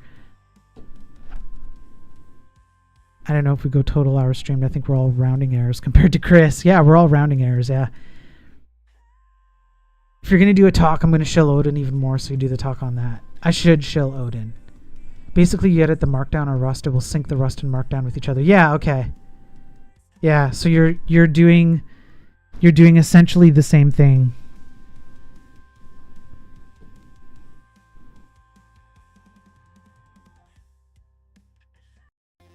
Right.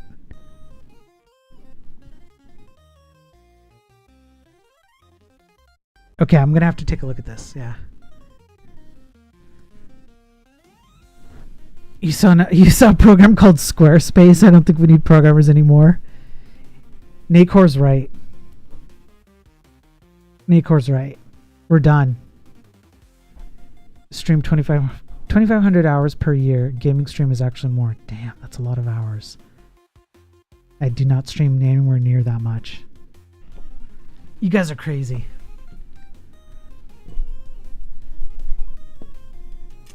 Okay. I am going to find someone to move you guys over to on the Twitch side. And then I gotta go get some work done. And like have some dinner and stuff. But it has been fun to get back on here. Let me find someone.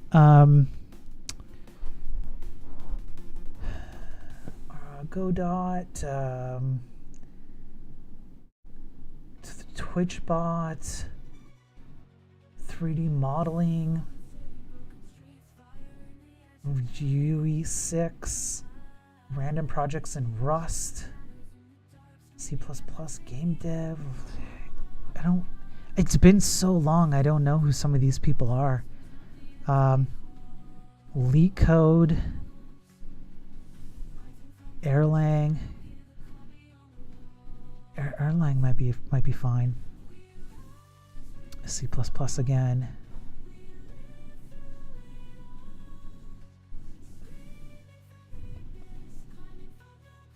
Rusting it up. Godot XP. What is Kubernetes? Yeah, man. I could really throw a wrench in this stream. There's a few people out there that I know my viewers would be like, why the heck did you send us here? All right, so let's go with oh,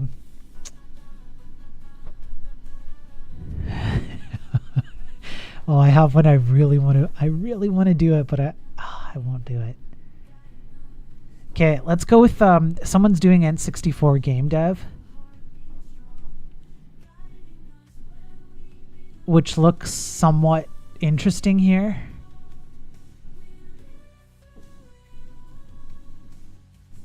Yeah, okay. There's some N64 game dev going on. I'm gonna go with that. And then I'm gonna peace out. Yeah, okay. You guys have a good night, good day, whatever you're doing, wherever you're doing it. I appreciate everyone jumping in twice today. I don't know about streaming until next week. So I'm hoping to stream tomorrow. It depends on how much work I can get done today, but I'm going to start doing more streams. They'll just be shorter. So hopefully I'll be seeing you guys a lot more. You guys can make fun of me more, and I can make fun of you more. That's the best part of the stream. The code is not the best part of the stream. It's the making fun of each other. That's the best part of the stream. The code is just like gravy on top. And when you make fun of code, it's even better. Okay, I'm out of here. Peace out. Good night, everyone.